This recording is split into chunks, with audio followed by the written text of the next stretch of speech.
These injuries aren't fatal, and won't damage his cultivation. But there's a sinister power attached to the wounds, making it impossible for them to heal, and he's in so much pain that he wants to die. That kind of pain isn't something an ordinary person can endure. It's like his whole body is being cut by knives and needles at every moment, and being bitten by thousands of ants. An ordinary person would have already fainted and died even if they could only endure it for a moment. But little martial uncle can still sit like this, and can even disguise himself, not letting her see that he's injured. Mayan is startled and angry, and her voice suddenly rises a bit. Little martial uncle, who is it that used such a vicious method to torture you? Luo Yunxiao lowers her eyes, and expressionlessly withdraws her hand. Even if you don't pay attention to these injuries, they can be healed in 3 months at most. Now that you've seen them, why don't you go back? 3 months at most? Mayan is usually a calm and collected person, but at this time, she's also infuriated by Luo Yunxia's indifferent attitude. For 3 whole months, you're suffering from the pain of being cut into pieces, and you're saying that you don't care? Luo Yunxiao stares blankly, and finally raises his head to meet her eyes. The girl's perpetually languid peach blossom eyes have a rare flash of anger. And this anger is for him. At that moment, his throat became hoarse. The cold words that he wanted to blurt out could no longer be said. At this time, Mayan has already restrained her emotions. Looking straight into his eyes, she slowly says, "Young martial uncle, your body is your own. Even if no one else cared, you had to care. Because if you take yourself seriously and abandon your 7 emotions and 6 desires, then no one in this world will truly care about you." Something surged in Luo Yunxiao's eyes, as if it was about to overflow. But in an instant, he concealed all these emotions. The hands hanging by his side slowly clenched and loosened, and he said hoarsely, "All right, you can treat me. But the treatment plan here might not be effective for me." He raised his head, and his usually cold voice unconsciously carried a trace of gentleness. "You also have to promise me that if you really can't cure it, you can't force it." Mayan's face immediately blooms with a brilliant smile. "Junior martial uncle, rest assured, even if I can't cure you as soon as possible, I will definitely think of a way to alleviate your pain. By the way, little martial uncle, can I tell my fellow disciples about your situation? They are also very worried about you." In the eyes of the people of the Xiaoyao sect, little uncle master would always be like a celestial being. If his senior and junior brothers saw little uncle master's wretched state, would it damage his image in their hearts? But this time, Luo Yunxiao did not hesitate at all. She nodded and said, "That's fine." Luo Yunxiao found it funny that the young girl's uneasy expression had become relaxed. Then, he felt a slight pain in his heart. He was not afraid of what others thought of him. He just did not want the person in front of him to see him in such a wretched state. Since even she had seen it, what did he have to hide? Moreover, there was already a huge gap between him and the person in front of him. Now, even his last bit of hope had been crushed into dust by his father. What right did he have to look forward to it? What right did he have to desire it? In his mind, the scene before he left the nether region seemed to appear again. Yin Wuji had brought the marriage oath and forced him to sign the contract. He would not allow it. No matter how his mother cried and begged, no matter how his father threatened and pressured him, no matter how Yin Yuanyi cursed him for being selfish and unfilial. He had been submissive for so long, but this was the first time he wanted to resist so decisively. He wanted to hold on to the last bit of desire in his heart. Even when his father handed him over to Yin Yuanyi to be tortured, even when he had to endure thousands of cuts every day, he did not waver at all. Until his father placed the information about the Xiaoyao sect and the Starry School in front of him. As long as Luo Yunxiao closed his eyes, Yin Wuji's cold and cruel face and voice would appear in front of him. "You are so determined to resist because you already have someone in your heart, right? I don't need to find out who your sweetheart is. Yunxiao, I will only tell you one thing. If you resist me, I will kill everyone who appears by your side. Now, think carefully and tell me, will you sign this marriage certificate or not?" Luo Yunxiao's face was pale. The last bit of light in his eyes was extinguished bit by bit. Finally, he picked up the crimson marriage certificate and dripped his blood on it. Seeing the oath on the marriage certificate take effect, Yin Wuji took the marriage certificate with satisfaction and turned to leave. He did not even look at Luo Yunxiao's wounded body. but when he reached the door, he stopped. Yunxiao, don't hate me. You owe your mother, you owe your brother, and you owe the entire nether region. Your sins can never be redeemed even after thousands of years. That person, whether it's a man or a woman, if you really like him, it's fine to bring him back as a toy. But the marriage agreement with the demons, even if you die with only a layer of skin left, you must still fulfill it. Bring it back as a toy. Luo Yunxiao revealed a pained and self-mocking expression as she slowly closed her eyes. His eyes seemed to be boiling with wetness, but in the end, he forcibly suppressed it. Father actually let him treat Mu Yan as a plaything? That thing? What else was there left for him to dream about? Hell and the human world had always been out of reach. He was already in purgatory, so why should he drag her down with him and make her sink with him? Little martial uncle, are you in pain now? How about I play the zither to ease your pain? Mu Yan takes out the Tian Emochin and slowly plays it. The zither music carried a gentle spiritual energy and seeped into Luo Yunxiao's body. Floating like a dream is actually useless for people whose cultivation is much higher than Mayan's. But at least it can slightly relieve the pain of the wound and bring a trace of light and hope. Luo Yunxiao remembers the sound of the zither she heard in the river of forgetfulness. She suddenly opens her eyes and stares at Mayan. Mayan is scared by her stare, and she can't help but stop. Young master, what's wrong? Luo Yunxiao stares at her for a long time, and then looks away. Don't casually show this kind of musician skill in front of others. He has already vaguely guessed Mayan's identity, and his master's dying words flashes in his mind from time to time. The person who can affect his life and death, the person who can change his fate, could it be Jun Mayan? But then he forcibly suppresses this idea at the bottom of his heart. Even if he can't change his fate, he will not drag this girl in front of him into the same quagmire as him. Mayan nods. Don't worry, when I show it to outsiders, I will use the skills of ordinary musicians to cover it up. But in front of my own people, I don't have to bother to hide it. Your own people? Luo Yunxiao murmurs. Mu Yan nodded matter-of-factly. Of course, master, eldest senior brother, second senior brother, third senior brother, fourth senior sister, fifth senior brother, seventh senior brother, and youngest martial uncle. Including those who have been following her in Mingyan Valley, they are all her own people. Mayan has always been stubborn and sensitive. Ordinary people would think that she always draws a line when she gets along with others, and always keeps a distance, neither cold nor warm, and will not cross the line. But once she divides them into her own people, she will be very protective and trust them unconditionally. Of course, unconditional trust doesn't mean that she won't keep her own secrets. And perhaps, the only people she can share these secrets with are Xiaobao and Di Mingju, who are close to her. In fact, the brothers in the Xiaoyao sect all have their own secrets, but this doesn't hinder the trust and friendship between them. Young master? Luo Yunxiao repeats in a low voice, and then shows a shallow smile. This is enough. This is good. Really, very good. In this life, it's enough that he can be her young master and be in the Xiaoyao sect. In the end, he would only be her youngest martial uncle forever. Luo Yunxiao rarely smiled. Now that he smiled, his already handsome face became even more captivating. Mu Yan looks at his smile, as if he has let go of everything, but she inexplicably feels a little sad. Because little Uncle Master's smile was too lonely. But then, she couldn't help but shake her head and laugh at herself for losing her mind. Little Martial Uncle was the most popular young master Yun Xiao in the entire Cultivation continent. How could he be lonely? How many people admired and worshipped him, however, who was the person who injured youngest Martial Uncle? If she were to find out, she would definitely skin him alive, fry him in a pot, and roast him in a fire. Let him have a taste of being cut by 1,000 blades, the feeling of being constantly tortured in hell. In the next few days, Mu Yan and the people of the Xiaoyao sect took turns to take care of Luo Yunxiao.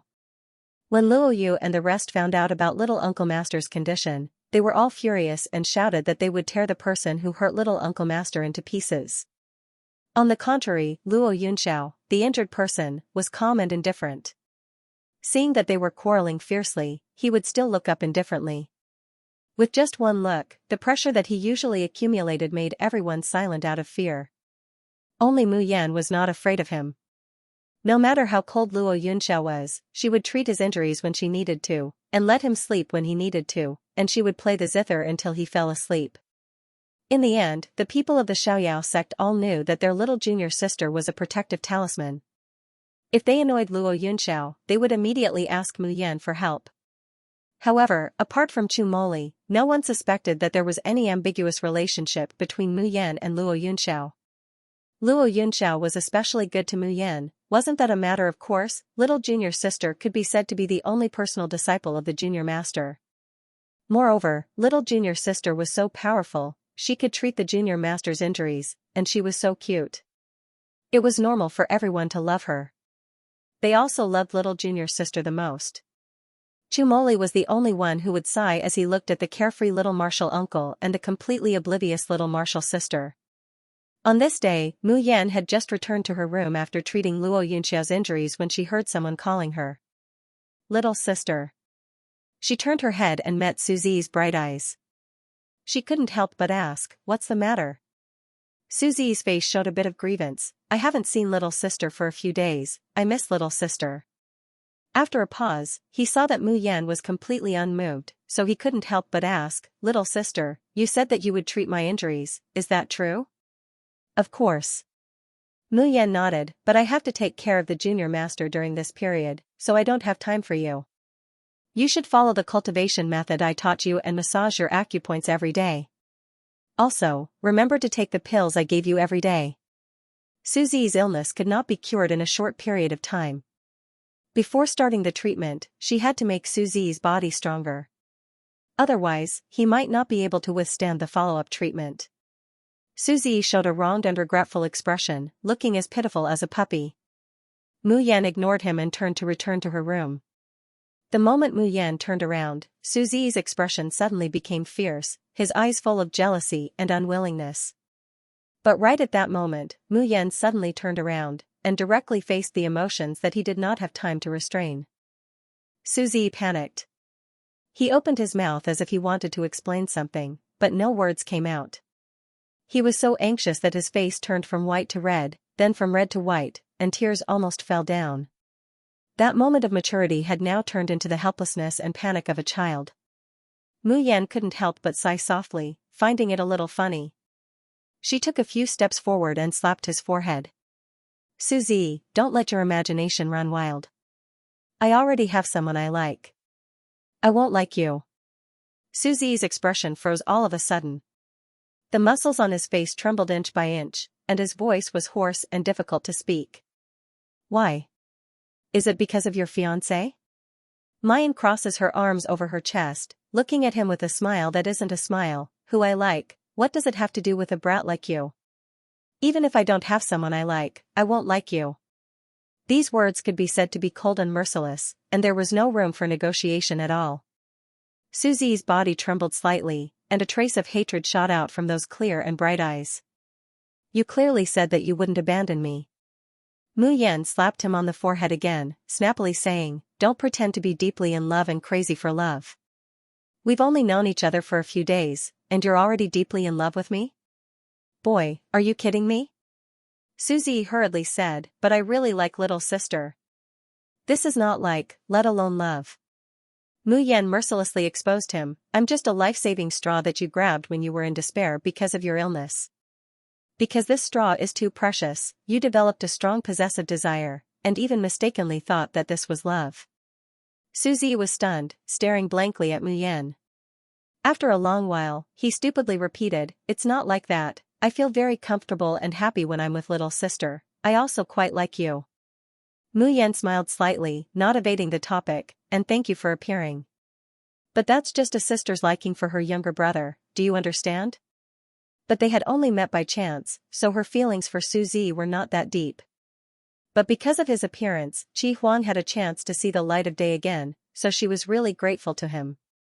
Moreover, after these few days of getting along, she knew that Suzy might be a little sickly, but he was definitely not a sinister and ruthless person. For a person with clear eyes, his heart couldn't be too dirty. It was just that the hopeless incurable disease was slowly distorting his temperament.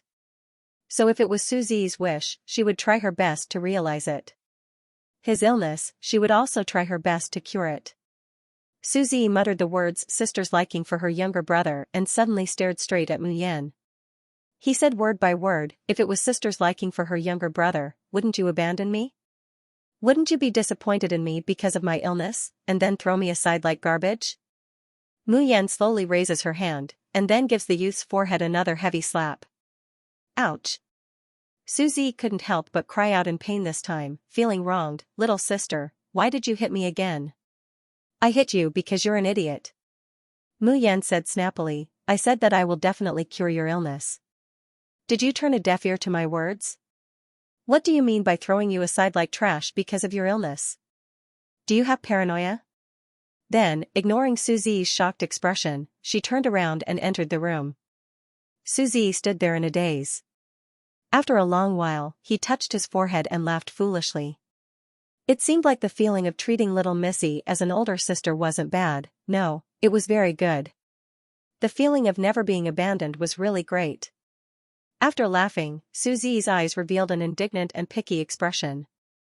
Little Missy is so nice and perfect, how could there be a man worthy of her in this world? Little sister didn't like people like little Marshall uncle either. He really didn't know what kind of person that fiancé was. What made little Missy like him? If that fiancé wasn't worthy of little Missy, he would definitely break them up. Suzy clenched his fists, made a great vow, and left, full of ambition. After Mu Yan returns to the space, she takes out the Encyclopedia of Elementary Alchemy, and the furnace, and begins to refine elixirs. Ever since the moon spirit root gave birth to a fire spirit root, Mayan feels that her alchemy has become a lot smoother. Little Marshall uncle's recovery speed is too slow. As Mu Yan prepared the elixirs for refining, she said, the injuries on youngest Marshall uncle's body aren't actually that serious. It's just that there's a layer of poison on the wound, which prevents it from healing for a long time. I found a pill recipe in the Compendium of Alchemy. As long as I refine it with cloud birth and sea condensation, and supplement it with the realm of stars and the mist dispersing, I might be able to dispel the poison in a short period of time. As soon as he hears that Mayan is so busy for Luo Yunxiao, Qi Huang immediately pulls a long face. Jun Mayan, why are you so good to that pretty boy? Di Mingju isn't here, you wouldn't have really been seduced by him, right? Mu Yan rolled his eyes. Qi Xiao Huang, are you done yet? You've asked this question 800 times, haven't you had enough? How did little Marshall uncle offend you? Why do you hate him so much? Qi Huang was stunned, and a wisp of bewilderment flashed across his eyes. However, he quickly gritted his teeth and said, I don't care. If there's me, there's him, there's no me. Jun Mayan, tell me, in your heart, who is more important, me or him? As he spoke, he was about to throw himself at the cauldron. Mu Yan lifts her foot and ruthlessly kicks him, looking at him darkly. Qi Xiao Huang, I'm warning you, behave yourself. It wasn't easy for me to gather all the elixirs needed for the recipe, and some of them are expensive. I had to borrow some crystal stones from Suzy to buy them. There's only one of them. If you destroy it, believe it or not, I'll make you question your life. This brat, if you don't give him a good spanking, he'll tear the tiles off the roof. Qi Huang glared at her for a long time. Seeing that she wasn't going to compromise, he could only leave with a gloomy face. Before he left, he even left behind some harsh words. Don't blame me for not reminding you. That pretty boy has a pretty face but a dark heart. He's full of misfortune. Sooner or later, you'll be killed by him. Pft, pft, pft, pft. He's beautiful my ass.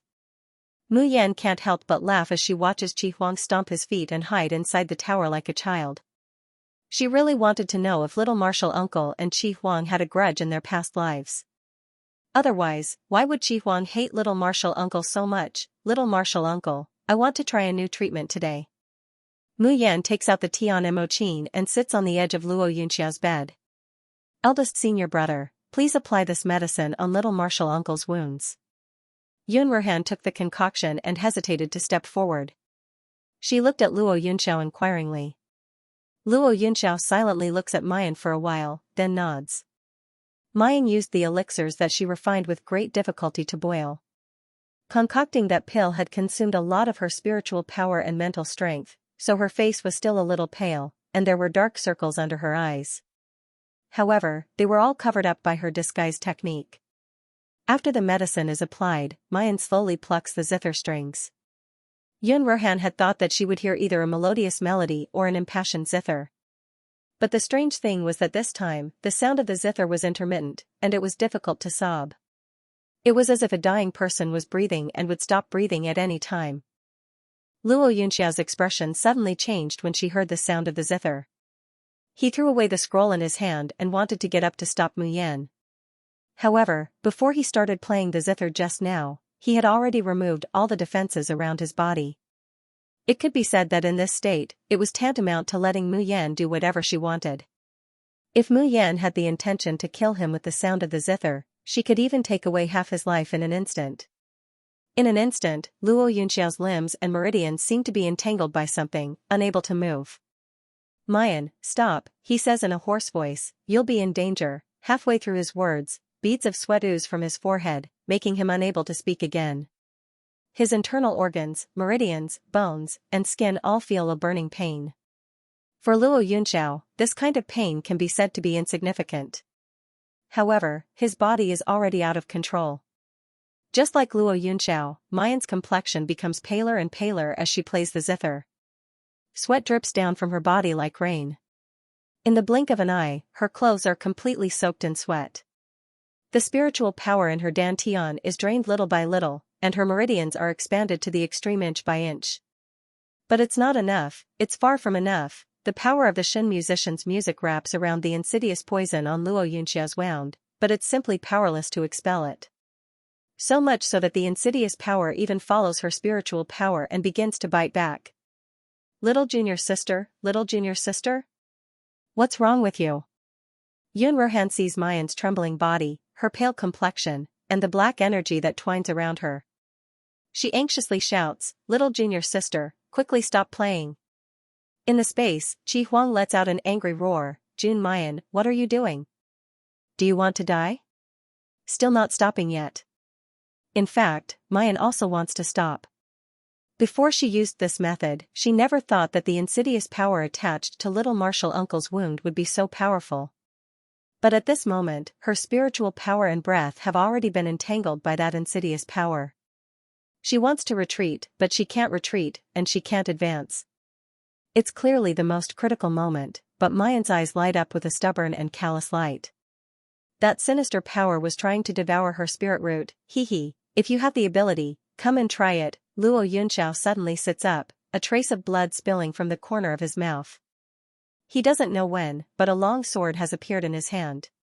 He raises it with great effort, disregarding the aggravation of his injury. But Mayan's speed is faster than him. The sound of the zither suddenly changed from a whimper to the sound of a powerful army, a gale, and a huge wave. This gust of violent wind and huge waves didn't blast away the sinister power. Instead, it curled up the vortex and actually drew the sinister power towards itself. Luo Yunxiao's body lightens, then she suddenly widens her eyes, startled and furious. "Jun Mayan, you dare." In the next moment, Mu Yan spat out a mouthful of blood. Her originally pale face was now covered with a layer of green ash. Blood spills on the Tian Mo Qin, but the sound of the Qin doesn't stop in the slightest. The surging spiritual power is wrapped in a menacing and insidious force. Then, suddenly, a white light is emitted from Mu Yan's body. "Star domain, activate," bang bang bang. Several loud noises came from the room. Apart from the bed beneath Luo Yunxiao, all the other furnishings in the room were turned to dust by the powerful force. Yun Ruhan hurriedly dodged, narrowly avoiding being affected by the explosion. He immediately turned his head to look, only to see that Mu Yan was still sitting there with his back straight, his hand stroking the zither strings. But the black gas around her has decreased by more than half. Just as Yun Ruhan breathed a sigh of relief, he sees the remaining black gas rushing towards Mu Yan once again. Although it's already sparse, it's still brandishing its claws and fangs, as if it could completely engulf the little sister at any time. Luo Yunxiao also stands up from the bed. Although her body is on the verge of collapse, and her face is as white as paper, she steadily raises her hand and swings her sword. Yun Ruhan's movements are quick. Luo Yunxiao's sword is like lightning, unreachable by the naked eye. But in the end, there's an icy blue light that explodes half of the palace with a loud bang. It falls behind Mayan and firmly wraps her in an embrace. The originally aggressive and seemingly invincible sinister force, the moment the icy blue light appears, it starts to tremble violently, as if it's frightened and desperate. With a sizzling sound like it's being burned, the sinister force dissipates without a trace in the blink of an eye. Mayan's body softly falls down, but she doesn't fall to the ground. Instead, she falls into a broad embrace. A familiar cool breath hits her in the face, making her feel at ease, but also making her heart tremble uncontrollably. Mayan stares blankly at the hand on her waist. That familiar slender, perfect, and powerful hand, she seems to be in a daze. Mingju, even Mayan herself doesn't realize that the voice that comes out of her mouth is so ecstatic, and it also carries the ease and hoarseness of finally finding a home. Mingju, you're finally back. However, what awaits her next isn't gentle pampering and honeyed words. Instead, it's someone's thunderous rage. June Mayan, what did you promise me? You promised me again and again that you wouldn't do dangerous things. Is this your guarantee? Mayan shrinks her neck, revealing a flattering smile. I'm confident that my domain can temporarily withstand this sinister force. The binding and sinister force on little Martial Uncle's body has already been removed, and he has regained his mobility. As long as she gives him enough time, little Martial Uncle will naturally expel this sinister force for her. You still dare to talk back? Mingju's face is as gloomy as a storm, and his eyes are so cold that they can freeze everything within thousands of miles. You dare to go against the tarsal bone nether with that elementary domain of yours. I think you're tired of living. Mayan doesn't have the slightest bit of temper after being yelled at. She feels the man's hands that are holding her slightly trembling, and under his violently heaving chest, she can almost hear his rapid heartbeat. Jun Shangdaran, who has always been high and aloof, whose countenance wouldn't change even if Mt. Tai collapsed in front of him, right now, because of his anxiety and fear, there are still faint beads of sweat that haven't dried up yet on his forehead. Mu Yan takes the initiative to put her arms around his waist and rub against his chest. She apologizes in a very shameless manner. I was wrong. I won't dare to do it again. Saying that, she lifts her head again, her clear, sparkling eyes staring unblinkingly at the man's peerlessly handsome face. Mingju, I haven't seen you for so long, I miss you. Listening to Wu Nong's soft voice and looking at her smile, which was brighter than the spring sunshine, Zhu Yunxing felt a chill run down his spine. Mingju's brimming anger is like a punctured ball, it can no longer be released. He firmly grips Mu Yan's waist and firmly presses her into his arms. Gnashing his teeth, he says, Jun Mu Yan, if there is a next time when you don't take your own safety seriously, I will lock you up and make you stay by my side forever. On the side, Yun Ruhan stares foolishly at this scene, his chin almost dropping to the ground. After a long while, he points at the two of them, stammering, little junior sister, you and Instructor Mo are, what is your relationship? The Emperor's threat was very obvious, if you dare not give me a status, I will skin you alive. Ahem. Mayan coughed softly, her cheeks slightly red. Her eyes were a little shy and awkward, but she still said, let me reintroduce, this is my fiancé, Mo. Ju. Because Mingju used the surname Mo to hide his identity, he did not say what his real name was. So when Mayan forged an identity for him, she directly used Ju. But when the name Mo Ju came out, she realized something was wrong. Wasn't this the same name as the cold-faced little girl Mo Ju she met in Tianguang ruins? But very quickly, she threw this thought to the back of her mind. Yun Ruhan was obviously shocked by her answer. I fiancé? Junior sister, you are engaged? Why? Is it strange? No. Yun Ruhan shook her head, but could not help but say, I just did not expect you to be engaged at such a young age. People living in the cultivation continent were basically cultivators with long lifespans. Those below 25 years old could only be considered teenagers. In order not to affect their cultivation and advancement, many people would only talk about marriage after they reached adulthood. And Mayan was at most 20 years old. Unexpectedly, she was already engaged. Mayan thought to herself, if only you knew that I already have a 5-year-old son, forget it, let's not provoke the eldest senior brother for now. After Yun Ruhan's excitement, she could not help but worry, but the Starry School prohibits teacher-student relationships. Junior sister, you must not let anyone know that you are engaged to tutor Mo. Mingju's face darkened and he gritted his teeth.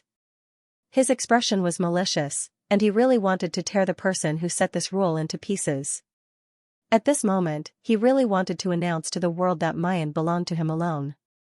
Seeing Mingju's ugly expression, Mayan could not help but laugh out loud. Then she said seriously, I also know that teacher-student relationships are prohibited in the school, so please help me keep my relationship with Moju a secret, eldest senior brother and junior uncle.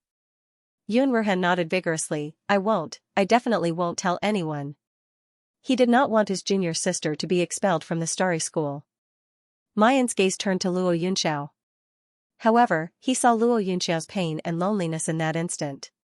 However, it only lasted for an instant before those emotions disappeared without a trace. Luo Yunxiao turned back into the aloof and unreachable little martial ant. I agree. Mu Yan thought that what she saw in that split second was just an illusion, and immediately revealed a shallow smile when she heard that, thank you, junior master. Luo Yunxiao flicked her wrist and the sword in her hand disappeared. He lowered his eyes and said softly, I should be the one saying thank you. He had long since gotten used to the pain that haunted him like maggots in his bones, and no one took it to heart. However, the person in front of him was willing to put himself in danger in order to reduce his pain. Luo Yunxiao was used to being alone his entire life. He was used to having nothing in the world belong to him. But today, for the first time since his master's death, he felt warmth and care. He opened his mouth, wanting to say something, but suddenly met Mingju's eyes. It was bone-piercingly cold and deep without any ripples. Their gazes met in the air, and there seemed to be raging waves washing over them silently. Yunruhan felt her legs tremble. It was as if a storm was coming. However, in the next moment, Mu Yan's body swayed, and then she softly fell down. Junior sister.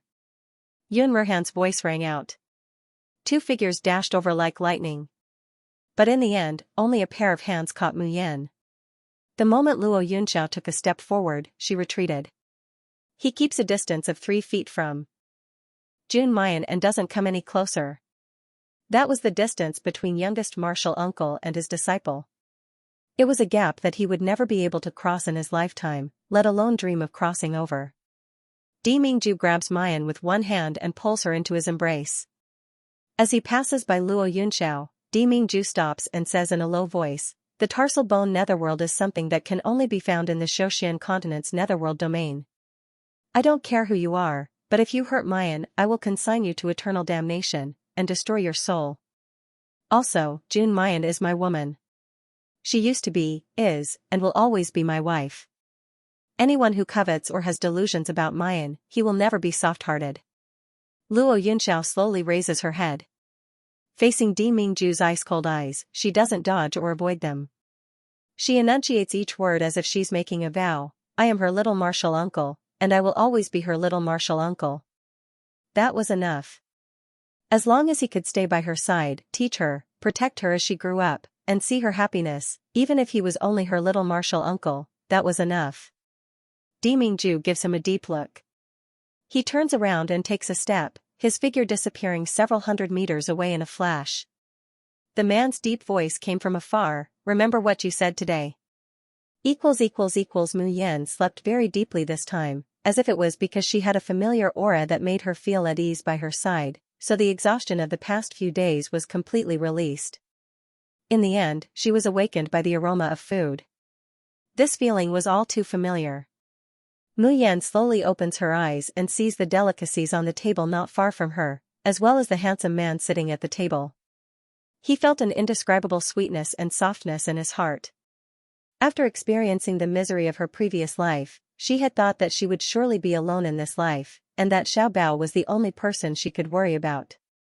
But she didn't expect that in this lifetime, she would actually get to know Mingju, and fall in love with him. Once again, he experienced the warmth and security of a family. Mayan gets up from the bed and uses her fastest speed to condense her water spiritual power to wash herself. Then he excitedly sits down at the table, taking a deep breath, Mingju, your culinary skills are really getting better and better. Fifth senior brother's cooking is also very delicious, but compared to you, it's still far inferior.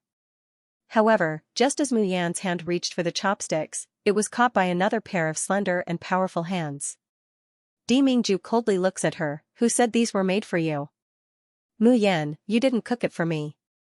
You deliberately placed it here to lure me and even woke me up. However, Mu Yan quickly realized that the man in front of him was still angry and wanted to settle the score with her. She coughed lightly, held his hand and shook it gently. Are you still angry? Listening to the man's words, Mayan knows that this time, it won't be easy to get through. Oh, since words won't do, then seduction will do. Mayan licks her lips, her peach blossom eyes glisten, and the corners of her mouth slowly hooks up into a bright and enchanting smile. It's rare for her to smile so charmingly, so lustfully. Di Mingju only feels that all the blood in his body is suddenly rushing towards one direction. He can't help but swallow. Mayan is startled, and reaches out to hook his lapel, pulling him slightly forward. She steps forward and sits on his lap. Their bodies are tightly pressed against each other. Through the thin material, she can feel the man's tight and hot skin, and a little bit of his rapid heartbeat. The smile on Mayan's face deepens, and her soft voice is like the strongest aphrodisiac. Dear Jun Shangdaran, whether or not I'm thinking of you, you can verify it yourself, and you'll know. Saying that, her soft, captivating red lips press against the man's slightly parted lips. The atmosphere in the room quickly becomes scorching and surging. After a long time, Di Mingju abruptly releases the woman in his arms, gasping for breath several times. Then he harshly pulls her into his arms as if punishing her. His hoarse voice is like a repressed storm. Yan, let's get married right away. Damn it, he really can't wait a moment longer. Mayan is also unable to calm her breathing. Her cheeks are flushed, and her eyes are like silk. But hearing Di Mingju's words, her reason is pulled back. Didn't we agree? No matter what decision she makes, she will definitely ask for Xiaobao's opinion. If they really want to get married, then Xiaobao must be by her side. Hearing Mayan mention Xiaobao, Di Mingju also calms down, and frowns slightly. I've already let Han Yi spread out his manpower to search the entire Shoshan continent, but there's no news of Xiaobao at all. He originally thought that finding Xiaobao should be a very easy matter. He originally wanted Xiaobao to come back later, so that he wouldn't disturb his and Mayan's two-person world. But now, with his influence, he still can't find him after searching for a month. This makes Di Mingju anxious. The worry in Mayan's eyes is also indistinct, but she sees that Di Mingju has the posture of turning the entire Shoshan continent upside down. She quickly told him about the situation where Little Phoenix had placed the Fire Phoenix doppelganger on Xiaobao. I have a feeling that Xiaobao is right beside me. Just a little bit more, and I'll be able to find him. Mu Yan raises her head and clasps Di Mingju's hand. She says in a soft but firm tone, Di Mingju, believe me. Don't make a big commotion, I'm afraid that Xiaobao will be in danger. I will definitely find Xiaobao as soon as possible. Mu Yan has a premonition. Xiaobao's identity, his immortal body, just like her identity as a Shen musician, cannot be known by others. Otherwise, it was very likely that it would bring disaster to Xiaobao. Di Mingju looks at her for a long time and finally nods his head. Mu Yan sees that his expression has finally eased, and immediately shows an eager expression. Then now, you're not angry? Can I eat now? The aroma of the delicacies in front of her kept drifting into her nose, making her salivate unbearably. His stomach had been growling for a long time. Di Mingju looks at her appearance, and his eyes can't help but flash with a smile. Just as he was about to pick up the chopsticks and feed her, there was a knock on the door. The smile on Di Mingju's face instantly freezes. The gaze that could drown a person has once again turned into a death gaze burning with the flames of jealousy. Yan really knows a lot of people during my absence. The corner of Mu Yan's mouth twitches, and she inwardly curses Su Ziyi. Why did he have to come at this time? It's better to let her eat these delicacies first, probably because he hasn't gotten a response for a long time. Su Ziyi tentatively pushes the door. Then with a creak, the door opens. The room is brightly lit, and Su Ziyi can see the scene in the room almost as soon as the door is opened. The first thing he sees is Di Mingju's ice blue, bone-chilling eyes. Su Ziyi's breathing suddenly stops, and his body instantly stiffens. In that instant, he felt as if his soul had trembled. If it said that when he saw Luo Yunxiao, he only felt ashamed of his inferiority for a moment. But looking at the man in front of him, there's an urge to surrender from the bottom of his heart. After a moment of suffocation, Suzy suddenly comes back to his senses, and finally sees the man's face clearly. Then, he inhales a mouthful of cold air again. He originally thought that Luo Yunxia's appearance was already unique and unparalleled, and that no one else could compare to her. But the man in front of him is not the slightest bit inferior to Luo Yunxiao. In fact, it might even surpass them. It's just that the man's pressure and imposing manner is too strong, and too high and mighty. So much so that people would be deeply awed at first glance, and forget to pay attention to his peerless appearance. Suzy's line of sight moves somewhat dully, and finally falls on Mu Yan. He sees that although Mu Yan isn't sitting in Di Mingju's embrace, the two are very close, and their hands are still intertwined. "Little sister," Suzy says after a long while. "He is." Mu Yan smiles faintly, and doesn't shy away. "Yes, he is my fiancé, Mo Ju, and also one of the instructors of Yao Guang branch." Although he was already mentally prepared, Suzy still can't help but feel sad for a while. It's not that he still has improper thoughts towards Mu Yan. But he always feels that the little sister that he just had is about to be snatched away. Thinking of this, Suzy suddenly sees Di Mingju as an eyesore.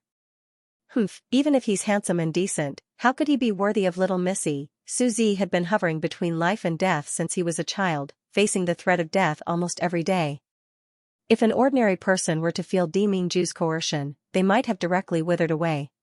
However, his face was clearly getting paler and paler, but he still revealed a clean smile and walked towards Mu Yan. "Little sister, this is the snack I bought from the food shop. It's your favorite, money spit silk." With that, he shakes his hand and passes the food box to Mu Yan. The corner of Mu Yan's mouth twitches. She braces herself and says, "Thank you, Z. But look, Mo Ju made a table full of dishes for me. I'm afraid I don't have the appetite to eat today." Suzy didn't think about it at all. He just said with some regret, "Golden silk spit must be eaten while it's hot. But it's okay, I'll line up for you next time." "No need." Before he could finish, the temperature in the room suddenly dropped.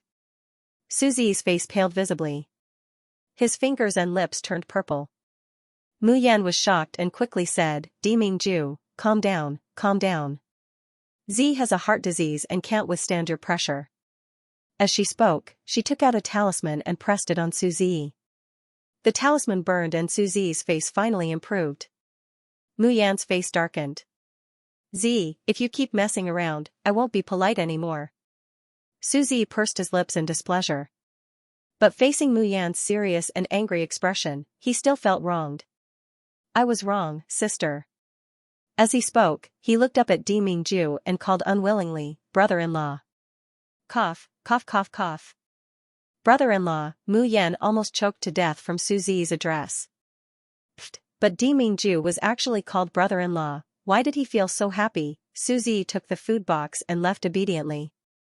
Mu Yan suppressed the urge to laugh and looked at Di Mingju. Suzy is an exchange student from Fengtian Academy to Starry School. Because his illness is very strange, I contacted him and wanted to try to cure his illness. Qi Huang's existence could not be known to anyone. Not even Di Mingju. This was what Qi Huang had repeatedly reminded her and even forced Mu Yan and Xiaobao to swear. Although Mu Yan trusted Di Mingju, she could not go against Qi Huang's wishes. "To me, Suzy is just a little brother." Mu Yan approached the man who still had a cold expression and showed a flattering smile. "My lord, you don't have to be jealous of this kind of inexplicable jealousy, right?" Di Mingju looked up at her expressionlessly and sneered. "Who said I was jealous?"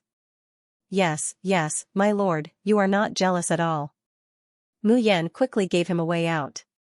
"It's just that I am hungry and want to eat. So, my dear fiancé, can I eat your love meal?" Gentleness flashed in Di Mingju's cold eyes. Just when Mu Yan thought that she had finally escaped a calamity and could eat heartily, Di Mingju waves his hand, and the delicacies on the table instantly disappear without a trace. Mu Yan was dumbfounded. "What are you doing?" Di Mingju stands up, then bends down, leaning very close to her. Only then does the corner of his lips slightly curve up. Ben Jun has changed his mind. "What?" this monarch is jealous. Di Mingju enunciates each word, almost gnashing his teeth as he says, Ben Jun drank a bellyful of vinegar because I came back this time. So, Yen Yen, your love meal is gone. Under Mayan's thunderstruck glare. Jun Shangdaran also very naughtily stretches out a slender finger and shakes it, 1 month. After that, without waiting for Mayan to react, his figure turns into smoke and disappears without a trace. Bastard Di Mingju. Give me back my spirit food. In the next few days, Di Mingju frequently goes in and out of Mayan's room, without the slightest intention of avoiding her. This time, even if Yun Ruhan doesn't say it, the other people of the Xiaoyao sect can see that the relationship between the two isn't shallow. Regarding Jun Shangdaran's childish act of declaring sovereignty, Mayan doesn't know whether to laugh or cry. But what makes her most depressed is that Di Mingju really did what he said. He didn't prepare to cook for her for a month. Cloudborn Sea Binding is launched. However, the next moment, the alchemy furnace in front of her makes a creaking sound. Then, with a bang, it explodes into pieces. Mu Yan wipes the splashed herb juice on her face and says in disbelief, how could the furnace explode? My alchemy technique is clearly correct. Moreover, she just used the same technique to refine a furnace. Qi Huang comes over and sees her dusty appearance. He laughs gloatingly, idiot, that's because your alchemy furnace is too inferior. The spiritual power condensed and released in an instant is 100 times stronger than that of ordinary alchemy. How could this kind of broken alchemy furnace withstand it? Fortunately, this is only a 4th-grade elixir. If the level of the elixir was a little higher, wouldn't you be directly injured by the explosion? Saying that, he immediately tugs at Mu Yan's clothes excitedly, let's go, this sage has long been displeased with this broken alchemy furnace. Let's hurry and buy a top-grade alchemy furnace. Song Cloud City is the most prosperous town in Song Blue World. And the Treasure Pill Pavilion in Song Cloud City is the largest shop selling alchemy artifacts. As soon as Mu Yan enters the Treasure Pavilion and sees the prices of some furnaces, pestles, and other items, she gasps. Most of these furnaces are priced in high-grade crystal stones. Mu Yan is about to leave the store, but suddenly feels as if her hands and feet are entangled by some kind of power. Then, she is forced to stretch out her hand and grab a purple gold alchemy furnace at the top of the shelf. All furnaces above the 5th grade can be shrunk. You only need to input spiritual power to make them bigger or smaller. This customer, please don't touch it. The shopkeeper rushes over, his face full of nervousness. This purple gold alchemy furnace is a 7th grade alchemy furnace made by Senior Xianxia. You can't touch it at will before you decide to buy it. Do you want to buy it? Mu Yan glances at the original price on the shelf, the corners of her mouth twitching, not buying, not buying. What a joke, that's tens of thousands of high-grade crystals, it's equivalent to tens of billions of low-grade crystal stones, how could she afford it? With her current net worth, she can barely afford to buy a 5th grade alchemy furnace at the bottom of the shelf. The shopkeeper is flustered and exasperated, since you don't want to buy it, why don't you put the purple gold alchemy furnace back? Mu Yan, she really wanted to let it go, but the damned Qi Huang had actually directly controlled her hands and feet, causing her to hold on to the purple gold elixir furnace tightly, unable to let go. Qi Huang, you're courting death. Mayan angrily curses in her heart, this furnace needs a whole 70,000 high-grade crystals, even if I sell you, I still can't afford it. I don't care. Qi Huang coldly snorted, what kind of status does the sovereign have? Placing a mere 7th grade alchemy furnace in this space is already very degrading, yet you actually want to buy something even worse. Jun Mayan, I'm warning you, if you dare to put in a bad alchemy furnace again, this sage will throw them all out. The veins on Mu Yan's forehead bulge. That damned child Qi Huang, he was really capable of doing such a thing. Otherwise, Mu Yan wouldn't be so shabby every time even though she clearly had space. Sometimes, she couldn't even find a change of clothes. The shopkeeper saw that she couldn't afford to pay and still wanted to occupy the shop. His face darkened, and he hurriedly rushed forward to snatch the alchemy furnace back. Mu Yan, shopkeeper, I'm sorry, Before she could finish her words, a man dressed like a playboy suddenly came in. As soon as he entered the door, he shouted, shopkeeper, take out the best alchemy furnace in your shop and give it to me. I'm going to the Purple Cloud Realm in a few days, And I'm going to present this alchemy furnace to the flowing moon sect Xiaodai fairy. If it's not good enough, I'll destroy your shop. Mu Yan frowned slightly and turned to look. Flowing moon sect, she seemed to have heard of it somewhere. The shopkeeper greeted him with a smile and took back the golden-purple alchemy furnace that he had intended to put back on the shelf. This is the best alchemy furnace in our shop, a golden-purple alchemy furnace personally made by Master Xianxia. The playboy glanced at the furnace and nodded with satisfaction. It looks okay, barely worthy of the identity of the Yaodai fairy. How many crystals does this furnace cost? As he spoke, he was about to take out the crystals from his bosom. Thank you, 78,000 high-grade crystals. The shopkeeper's smile became more and more brilliant. However, the playboy's movement stopped. His face stiffened, and he immediately shouted, 78,000, and it's top-grade crystal stones? Are you kidding me? How can a mere alchemy furnace be so expensive? Why don't you rob a bank? The smile on the shopkeeper's face instantly changed from brilliant to contemptuous and sarcastic. You can't afford it, yet you say you want to take the best alchemy furnace in the shop. You don't have money, so what? As he spoke, he carefully put the alchemy furnace back on the shelf. The playboy was anxious. Wait a minute, I'll buy this furnace, but I need 7 days to go back and get the crystals. Give me this cauldron first. 7 days later, my manservant will bring you the crystal stones. I'm the young master of the D family in Green Flame City. I won't refuse your crystals, right? At first, the shopkeeper was full of disdain and wanted to refuse directly. But when he heard the D family in Green Flame City and saw the playboy take out a jade card, he couldn't help but hesitate. Mu Yan suddenly stepped forward and said, since I can reserve it, shopkeeper, I plan to buy it in 6 days. How about I leave this golden-purple alchemy furnace with you first? As she spoke, she lowered her eyelids slightly, hiding the cold glint in her eyes. Just now, she finally recalled where she had heard of the Flow Moon sect. Back in the Yanwu continent, those small fries who chased after him were from the Flowing Moon sect. It was precisely them and those several aloof so-called fairies who caused him to narrowly escape death, Changyu to lose his life in the Yellow Springs, and Xiaobao's whereabouts unknown. Originally, she was not sure whether that group of people came from the Cultivation continent or the Cultivation continent. Now, it seemed that she had at least found a target for revenge. Stinking brat, who do you think you are? How dare you snatch something from this young master? The dandy pointed at Mu Yan and cursed. Mu Yan didn't even look him in the eye, unhurriedly saying, buying things is about first come, first served. I saw this furnace first. If you want to talk about snatching things, it's you who's fighting with me. This young master has already made a reservation. Heh, where are the crystals?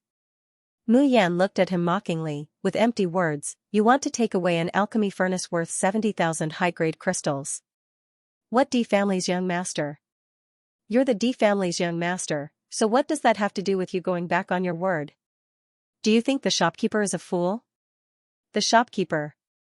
The shopkeeper grabs the alchemy furnace and steadily puts it on the shelf. All right, no one can take away this alchemy furnace without crystal stones. If you really want to buy it, then wait until you have enough crystal stones before coming back. Mayan sneers, turns around and walks away. Stinking brat, wait a minute.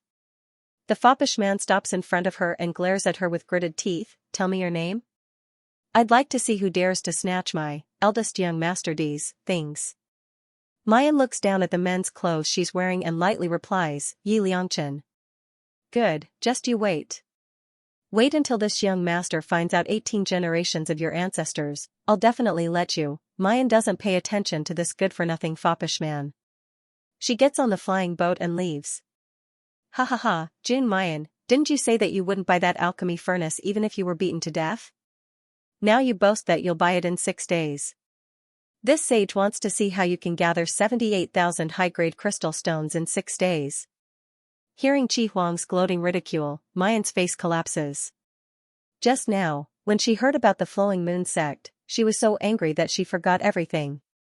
But in just 6 days, how could she earn nearly 80,000 high-grade crystal stones? The next day, there's a public lesson on the 5-element spiritual power. Mayan was originally most interested in this kind of basic course, but today, when she went with Yun Ruhan and the others to the school of the Emperor Star, she was somewhat dispirited. Yesterday, she counted all her belongings. Including the miscellaneous earnings and all the income from the Tianguang ruins, she only has a few thousand crystal stones in total. Compared to 80,000 high-grade crystal stones, it's like heaven and earth. Even if her talisman drawing skill has become more and more powerful after mastering the identical compatibility contract, if she sells the newly developed talismans, she will definitely be able to sell them for a high price. But the problem is that she only has 6 days. Even if the talismans sell well, it's impossible to earn 80,000 high-grade crystal stones in a short period of time. Today's lesson on the 5 elements spiritual power, she is somewhat absent-minded. After the lesson, Mayan and the others are about to leave. But they're stopped by several female cultivators who hurriedly come forward. The leader of the group was a girl in blue with a cold and elegant appearance. She was dressed luxuriously. "You are from the Alcade branch?" "Yes, what business do you have with me?" Yun Ruhan replied politely. The blue-clothed girl's eyes flashed with a hint of shyness. "We want to know, when is your branch's instructor scheduled for this year's open class?" "Public class?" Yeah. Apart from the most basic ones, the other public classes in Starry School are conducted by the tutors of the various branches in turns. Now that the teachers of the Mizar institution had already given their public lecture, it was time for the Alcade institution to give their public lecture. "We want to know. Will the next public lecture be Teacher Mo or Young Master Yunxiao? When will it be arranged?" If Young Master Yunxiao could teach me, I would be so happy that I would faint. I like Teacher Mo more. His aura is simply too strong. Just looking at his perfect face makes me want to crawl at his feet and lick him." The corner of Mu Yan's mouth twitches. Young Master and Di Mingju, these two evildoers. There would really be a bunch of diehard fans wherever he went. Mu Yan is about to open her mouth and say, "I don't know either." But she hears the blue-clothed woman suddenly take out a bag of crystal stones and pour it on the table. "This is just the deposit. If you can tell me the specific time and let me receive Yunxiao Gongzi's guidance, I will pay you 10 times more. If you can help me occupy the position closest to Young Master Yunxiao, I'll double the spar I'll give you." Mu Yan looks at the spar on the table and sucks in a mouthful of cold air. They're all high-grade crystal stones, and there's no less than 100 pieces. 10 times more than 100 pieces, wouldn't that be thousands of high-grade crystal stones? And then double it again. Mu Yan only feels dizzy for a moment. She's worked hard to sell talismans in Tianguang ruins for so long, and only earned this little bit of crystal stones. Just who is this blue-clothed girl, casually throwing away 1,000 pieces of gold just to attend youngest martial uncle's class? The blue-clothed woman's action seems to have opened some kind of valve. The other female cultivators also begin to follow suit, one by one, throwing the Qianquan bag filled with crystal stones on the table.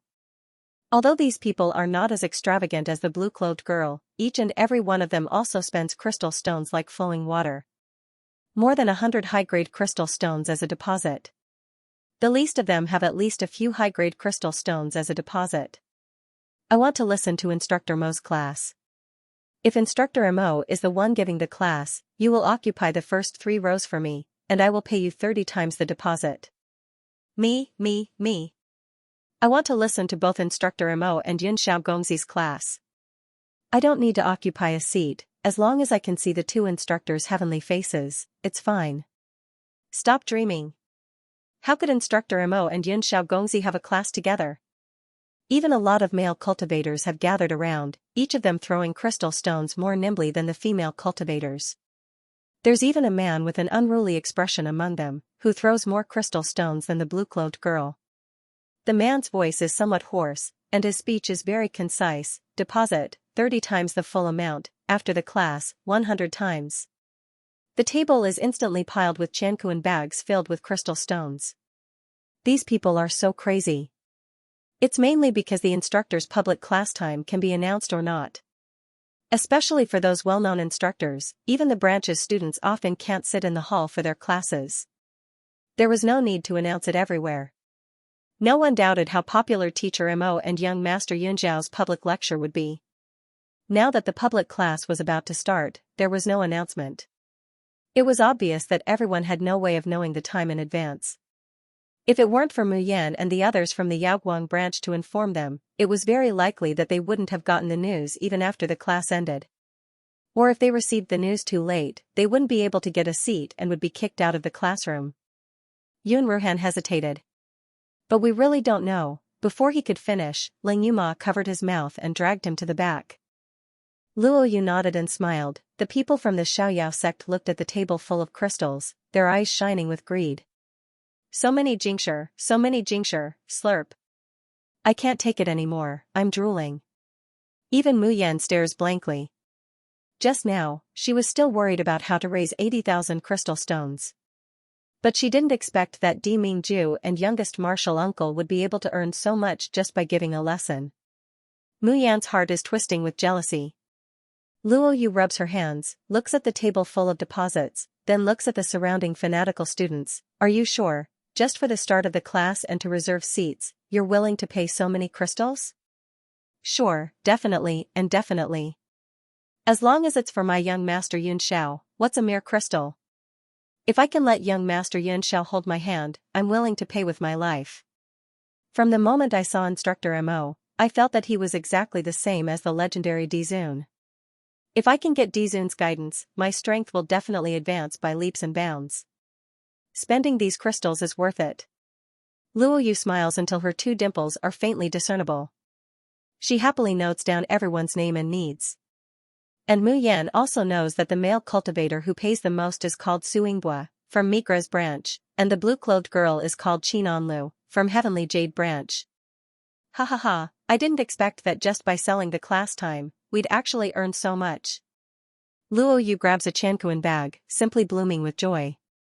The Chankuan bag goes around in everyone's hands. Everyone takes out the crystals inside, touches them, and rubs them.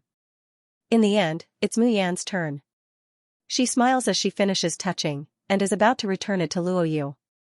But Luo Yu directly pushes it back. Sixth senior sister, these crystals are all for you. The rest of the payment will also be given to you. Mu Yan stares blankly. Why are you giving them all to me? Junior sister, don't you want to buy an alchemy furnace? I heard that it'll cost tens of thousands of high-grade crystals. With these, you can buy the alchemy furnace that you like. Mu Yan frowns. I'll think of a way to buy the alchemy furnace myself. These crystals are for everyone. Aya, junior sister, don't be so polite with us. Ling Yuma puts her hand on her shoulder, grinning as she says, we all know how good junior sister is at alchemy. If you really want to thank us, in the future when we need elixirs for cultivation and fights, you can take them all.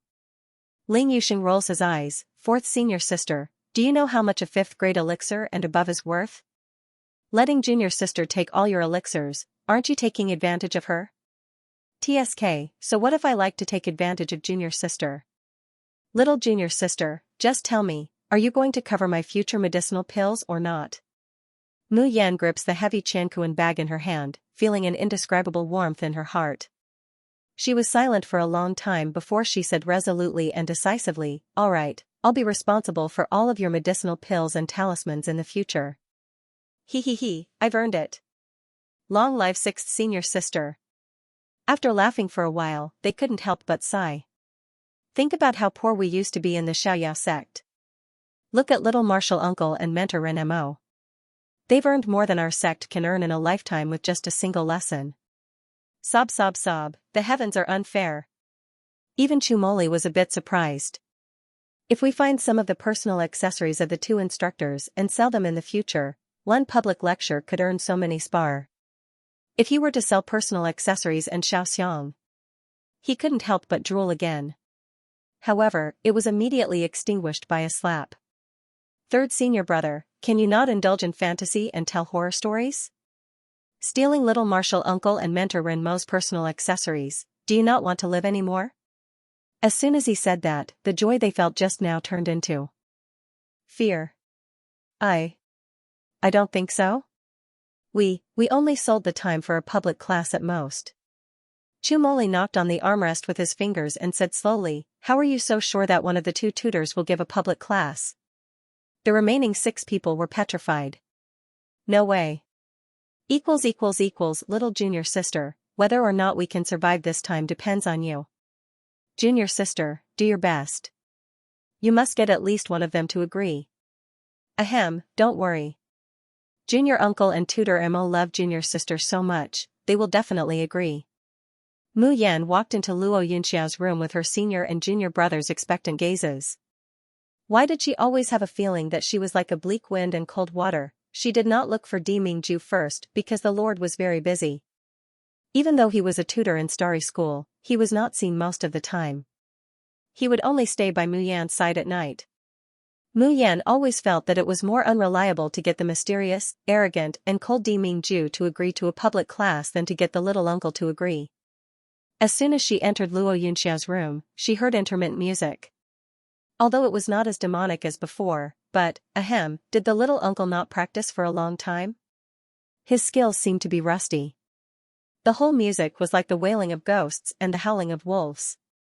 The only thing to be glad about was that the little uncle's practice was soundproof, which allowed the creatures in Yaguang branch to live in peace. The song ended. Mu Yan immediately applauded with all her might. She even praised against her will, junior uncle's skills are really improving rapidly. Luo Yunxiao raised his handsome eyebrows and looked at her expressionlessly. What do you want? Ahem. Mu Yan coughed continuously. Little uncle, I have something to ask you. What is it? Mu Yan said, I heard that the Starry School has a rule that the tutors of each school must hold at least one public class every year. Now it's our arcade branch's turn. I wonder if it's you or Instructor Mo who's going to teach. When will it be? Public class? Luo Yunxiao frowned and said indifferently, I won't participate. Mu Yan's heart thumped, she suddenly had a bad premonition. Qi Wen, who was at the side, shouted, Mei Yan, what kind of person is master? It's already a great honor to be able to oversee the Starry School. Haven't you heard that more and more people have decided to apply for the Starry School? It has already far surpassed the Phoenix Sky Academy. This is all thanks to Master. After all, Di Mingju's reputation was only spread within the Starry School. However, the fact that Sir Yun Xiao had come to the Starry School was known by the entire Cultivation continent. The young Xiaoxia that hadn't registered for the academy were almost going crazy with excitement. All of them rubbed their palms together eagerly, waiting for the Starry School to recruit students next year. Feng Tian and the Spirit and Martial Arts School were furious, but there was nothing they could do. It was their fault for not being able to recruit the most handsome man and the best swordsman on the continent, Sir Yun Xiao, as a tutor. Haha, how can Master attend that public class? Mu Yan struggled. But Starry School has rules. TSK, can Starry School's rules restrict Master? Even that teacher Mo definitely wouldn't be attending public classes. Mei Yan, I know you like quiet. Don't worry, no one will disturb you. Mu Yan was speechless. I'm really scared of silence now. I really want someone to disturb me. Mu Yan put up a last-ditch struggle and said with a flattering smile, Little uncle, look at how handsome you are. You're a genius. Everyone in the Starry School looks up to you as their idol. Everyone is looking forward to attending your public class and listening to your teachings. Luo Yunxiao was not moved by her flattery at all. He poured himself a cup of tea and took a sip before saying slowly, Oh, and then? Mu Yan was speechless. Haha, then of course, little uncle, you don't want to disappoint so many people, right? If you have time, do you want to start a public class? Luo Yunxiao put down the cup in his hand and looked at her with a faint smile. How many crystals did you get? Mu Yan's back stiffened. She laughed dryly. Little uncle, what are you talking about? Qi Wen was stunned for a moment before she screamed, Ah, Mei Yan, you actually sold out Master and Teacher Mo. How much did you sell them for? I can only say, you did a great job. Ha, Master, you won't leave Mei Yan in the lurch, right? Luo Yunxiao stood up and asked slowly, Is Emoju going too? Mu Yan's mouth twitched. She really wanted to know this too. Then, she watched as Luo Yunxiao did not wait for her to answer and directly turned to enter the bedroom. Little uncle, wait a minute. Do you agree or not? How about I give you half of the crystals? the door closed with a bang. At the same time, Luo Yunxiao's deep and magnetic voice sounded with a hint of laughter. Whether I agree or not, you will know in 3 days. Mu Yan just came out of Luo Yunxiao's room and was surrounded by the Xiaoyao school. Little sister, how is it? Did young martial uncle agree? Yes, 6th senior sister, did youngest martial uncle say when the class will start? Mayan has a conflicted expression as she repeats junior martial uncle's words. We'll know in 3 days? Does young martial uncle agree or not? Luo Yu wailed, then how are we going to answer those senior brothers and sisters?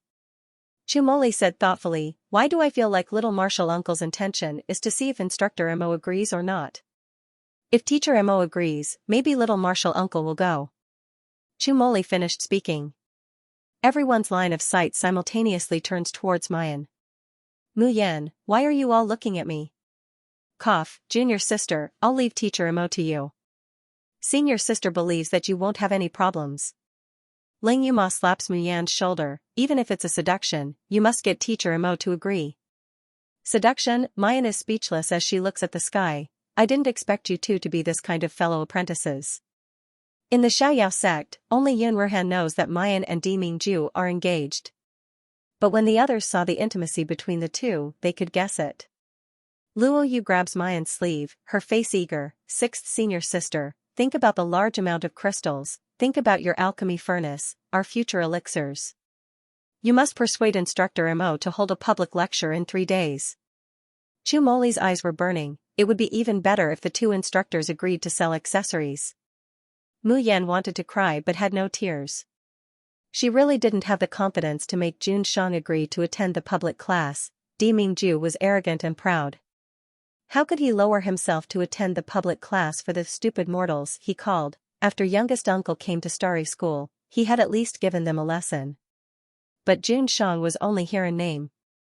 He didn't even give them a lesson. Ling Yuma grabbed her hand and said with an unwavering face, Junior sister, senior sister believes that you can do it.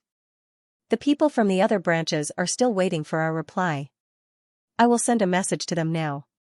There will be a public class in 3 days. You must win instructor Mo's heart even if you have to use all your skills tonight. No, wait a minute, 4th sister. Ling Yuma and Luo Yu ran away quickly. Well, now she had no choice but to do it. Mu Yan presses her temples, only to feel that her head hurts even more. At night. Mu Yan sat on the edge of the table, fiddling with a top-grade crystal and worrying. Jun Mu Yan, if you really want the crystal, I will take Suzi's body and snatch it for you. Mu Yan waved her hand impatiently, go away, I don't believe I can't even handle Di Mingju. As soon as Mu Yan finished speaking, she felt the candlelight in the room swaying slightly. Then she heard a low male voice close to her, Yan Yan, how do you want to handle me? Mu Yan jumped up from the chair in fright. Di Mingju caught her in his arms and carried her back to the chair. This time, his warm lips directly pressed against her delicate earlobe.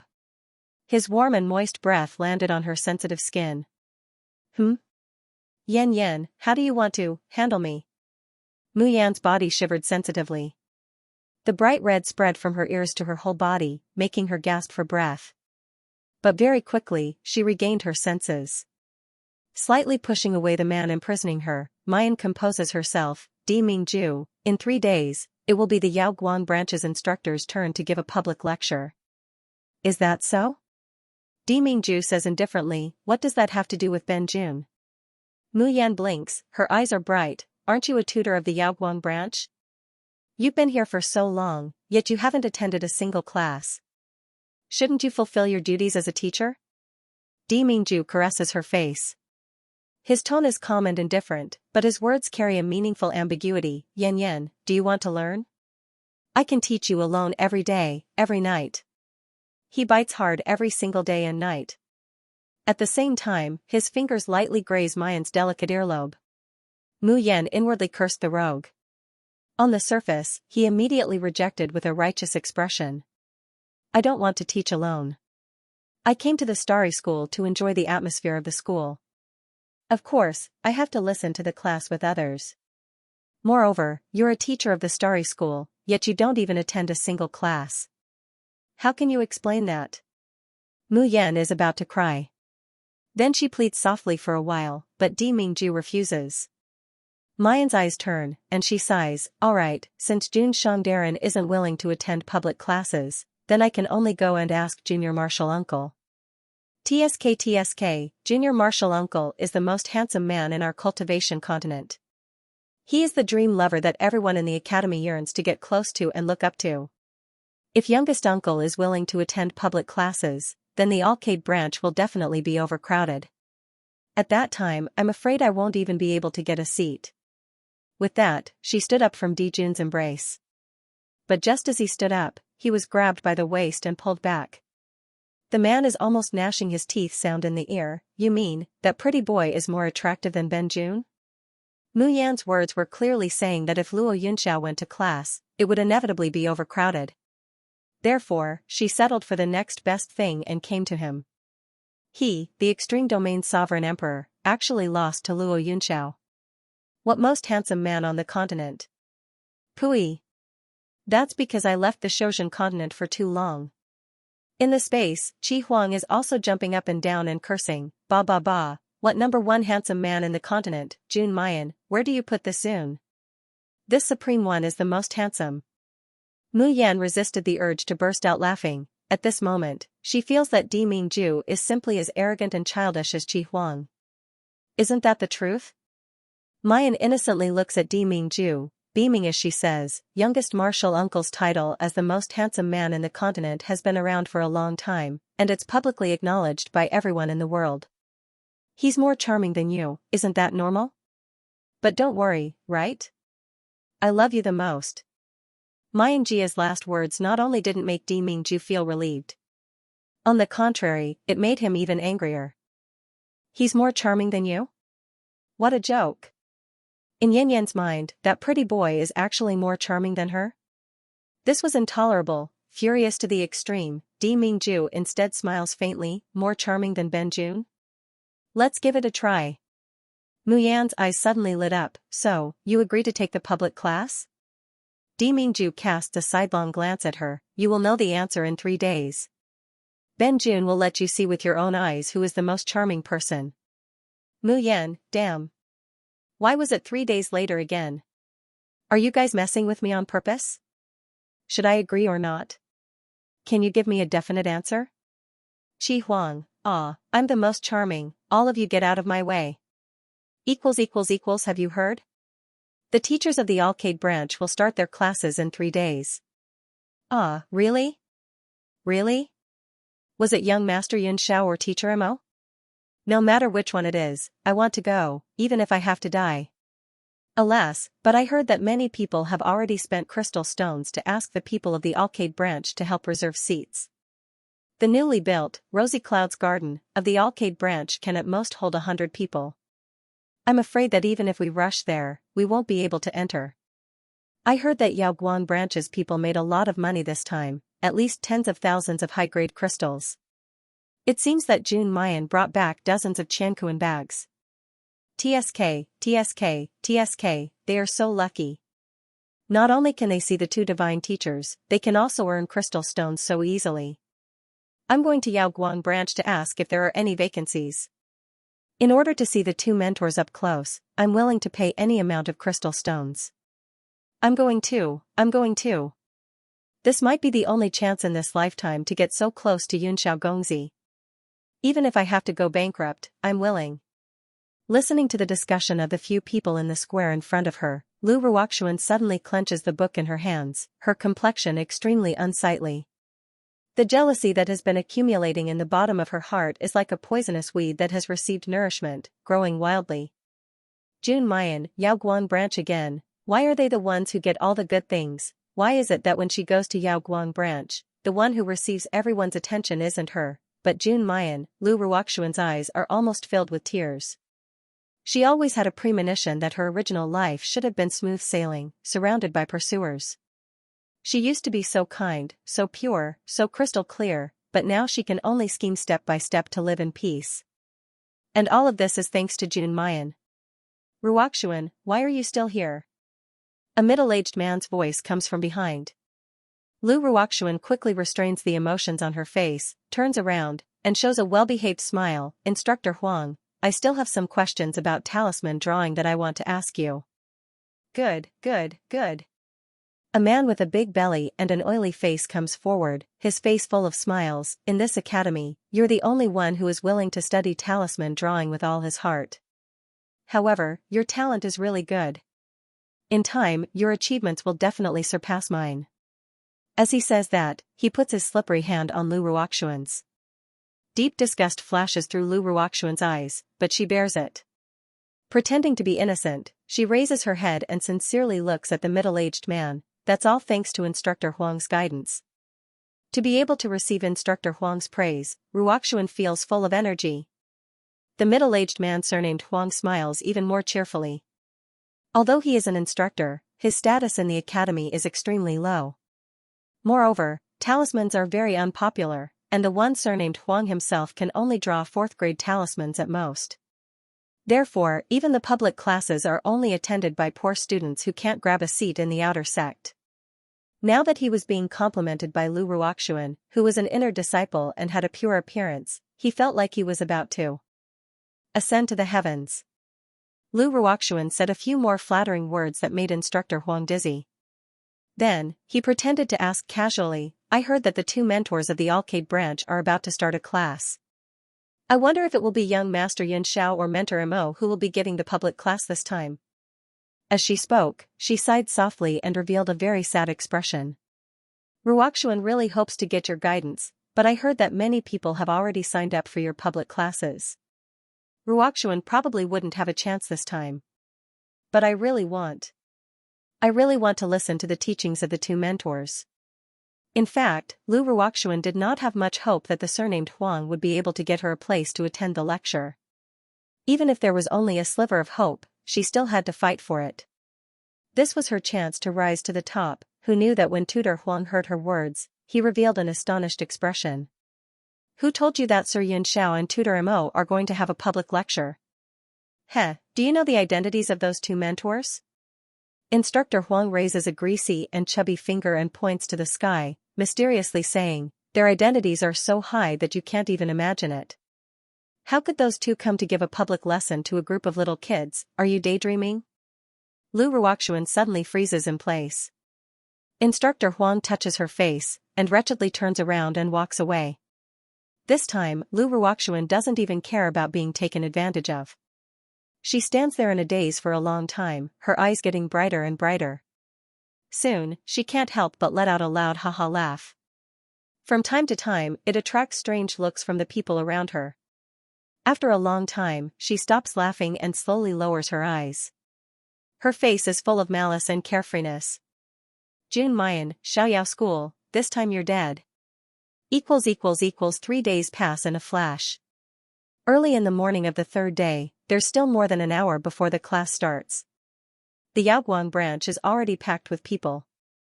Especially outside Xianxia Yuan, where the class is about to start, there are even more people, rubbing shoulders.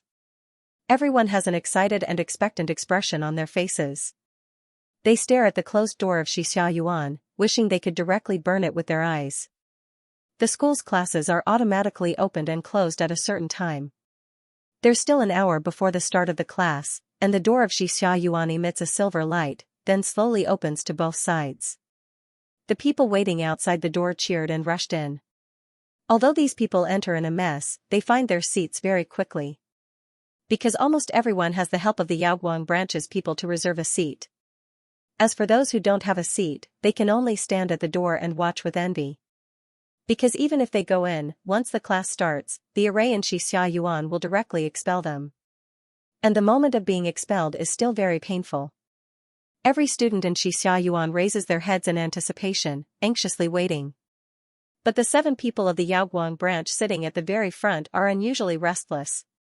Cough, little sister, do you think that young martial uncle and instructor Emo will come? At least one of them should come, right? Luoyu looks back and sees that everyone's eyes are glowing green, and she immediately shivers. If little martial uncle and instructor Mo don't come, will we die miserably? At this moment, Mu Yan is calm and collected. She spread her hands and said, in any case, I've already tried my best. If it really doesn't work, I'll return the crystal stones. What if they're still not satisfied and start a fight? Mu Yan clenches her fists and reveals a bright and beautiful smile. Of course, whoever has the bigger fist has the right to speak. Everyone, damn it, recently Junior sister has been too obedient, virtuous. So much so that they had forgotten the title of little Junior sister, she-devil. Mayan's attitude seems to affect the others. The people of the Xiaoyao sect also relaxed. At this moment, a woman's panting voice came from outside the door. Senior Brother Su, Senior Brother Su. Don't wait any longer, you've all been deceived by Jun Mayan and the others. There is no such thing as a public class. The two instructors of the Alcade branch never said that they were going to start a class. Hearing the familiar voice, Mu Yan raises her eyebrows and turns to look. TSK, sure enough, it was Lu Ruoxuan again. Everyone was also attracted by Lu Ruoxuan's words and turned to look. No public class? What does that mean? Didn't they say that Mr. Yun Xiao and Mr. Mo would have a class today? The one Lu Ruoxuan called Senior Brother Su was Su Yingbua, who had taught them the most crystals. He stood up immediately. Speak clearly. Lu Ruoxuan pressed her heaving chest, looking worried that they had been cheated. She said hurriedly, I just got the news that Starry School has never arranged for the two tutors to have a public class. Everything today is a scam. Jun Mayan and the others from Yaoguang branch made up lies to cheat you of your crystals. Wow, as soon as he said that, the entire Dawnperch court exploded. Are you kidding me? Was it a lie? I've already given them dozens of crystals. I've been waiting for today without eating or sleeping, and you're telling me it's fake? Jun Mayan, do you think the two tutors will come today? Su Yingbua's face was livid, and his body was already emitting murderous intent. Lu Ruoxuan continued, think about it. Who are the two tutors? Since they came to Starry School, have any of you seen them give a single class? Also, they are very secretive. Has the school ever punished them according to the rules of normal tutors? How can important figures like them open a public class so easily? You've all been cheated by Jun Mayan. Qinan Lu, who had paid the second most crystals, suddenly turned around and glared at Mayan. Jun Mayan, what else do you have to say? This is too much. How dare you lie to us? If this is true, we will not let you off easily. When Lu Ruoxuan came in, Mayan knew that things were going to get worse. However, she was mentally prepared a long time ago, so she was unusually composed and unhurried in this matter. Is it the time now? No, not yet. The girl's voice was unhurried, soft and pleasant. Coupled with her peerless beauty and shimmering peach blossom eyes, she unknowingly suppressed most of the people's anger. Mayan chuckled. Since it's not yet, why are you in such a hurry? Will we know in a while whether the two teachers will come to class or not? As she spoke, her gaze fell on Lu Ruoxuan and her lips curled into a mocking smile. If I remember correctly, on Teacher Mo's first day of employment, this Miss Lu pretended to fall and wanted to jump into his arms, right? What?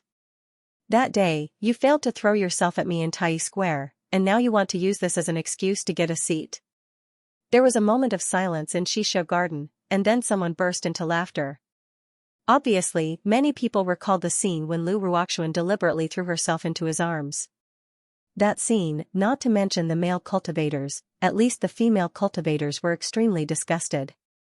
What they hated the most was this kind of woman who pretended to be pure, but went around seducing men, and liked to use despicable means to frame others. Lu Ruoxuan's face turned pale when she noticed everyone looking at her with disdain. Mu Yan lightly knocked on the table, and said with a smile that was not a smile, the academy really didn't say that the two instructors have the obligation to hold public classes, but did the two instructors say that they would never hold public classes? Lu Ruoxuan choked. Since the two instructors didn't say that there wouldn't be a public lecture, and it's not even noon yet, what right do you have to say that I'm lying? But you clearly don't have a seat, yet you still refuse to leave. I wonder what your intentions are. Lu Ruoxuan gritted her teeth. Then, tears fell down her cheeks. She turned to look at Su Yingbua, the male cultivators beside him, and the senior brothers of the Alioth branch. Choking with sobs, he said, Senior brother, please believe me. I really didn't lie. After I heard about this matter from my tutor, I immediately ran over to inform you guys because I was afraid that you guys had been deceived. That June Mayan has accepted so many Xianxia from you, what if she doesn't plan to return it? You have not experienced it, but I have. I have experienced it. The people of the Xiaoyao sect are very tyrannical, even the people of the Silver Feather Palace were so miserable because of them. If they want to swallow your crystal stones, what can you do? Seeing Lu Ruoxuan's pitiful cry, the few male cultivators immediately felt moved. A few people even came out to help her wipe her tears. Jeaner, don't cry. We all believe you. You are so pure and kind, why would you lie to us? Saying that, they look at Mayan hesitantly, what if the two mentors don't come when it's time? Mu Yan then naturally returned the deposit. What else do you want to do? What kind of joke is this? Do you think you can just let it go after fooling us like this? With that, one of the male cultivators drew his sword and was about to attack Mu Yan. However, without waiting for him to move, Qingjiao had already taken a step forward and grabbed the hilt of his sword. Spiritual energy surged, and there was a creaking sound that made one's teeth ache. The man's sword immediately distorted and turned into powder. Qingjiao retracts her hand, unscathed, and silently walks back behind Mayan. Then he added, don't bully little junior sister. Everyone in Shisha Garden was stunned. Mu Yan met the male cultivator's eyes and sneered, fool? Did I say that day that the two instructors would definitely start the class? The deposit stayed with me for 3 days and I didn't take a single piece. How can I fool you? If you think you've been fooled, you can take back the crystals you've reserved now. But if you want to seek justice, no problem, let's fight with our fists. Qingjiao clenched his fists at the right time, making creaking sounds. The faces of the male cultivators beside Lu Ruoxuan alternated between green and white, but they didn't dare to say anything. Mu Yan looks around and says unhurriedly, I'll ask again, who wants to take back the Xianxia? Take it now and leave Xia Yuan. The few male cultivators looked at each other in dismay. But if they really wanted to take back the crystals they had reserved, they would be a little hesitant. It's only because it's almost too hard to come by this time, and Mayan's attitude is too strong. They couldn't tell if she was lying or not. What if they took the crystal and the two instructors came to class, then their hard-earned opportunity would be gone. Lu Ruoxuan's heart was filled with hatred. June Mayan, this cunning woman, is actually so eloquent. She reversed the situation with just a few words. But it's too early for this woman to be complacent now. Just then, there was a sudden clamor outside the door, followed by an old man's low shout. Get out of the way. The Academy Supervisory Committee is carrying out official duties, everyone get out of the way. The crowd unconsciously separated into two. They saw an old man with eagle eyes leading a group of Academy Supervisory Committee members striding in. Luo Yu approached Mu Yan and curled her lips, it's actually an old acquaintance. Luo Yu, the last time Wei Tianming came to Yaoguang branch, he brought a group of Jindan stage deacons, and he was one of them. Mu Yan saw that Jindan stage deacon vaguely exchange a look with Lu Ruoxuan, and she couldn't help but slightly narrow her eyes.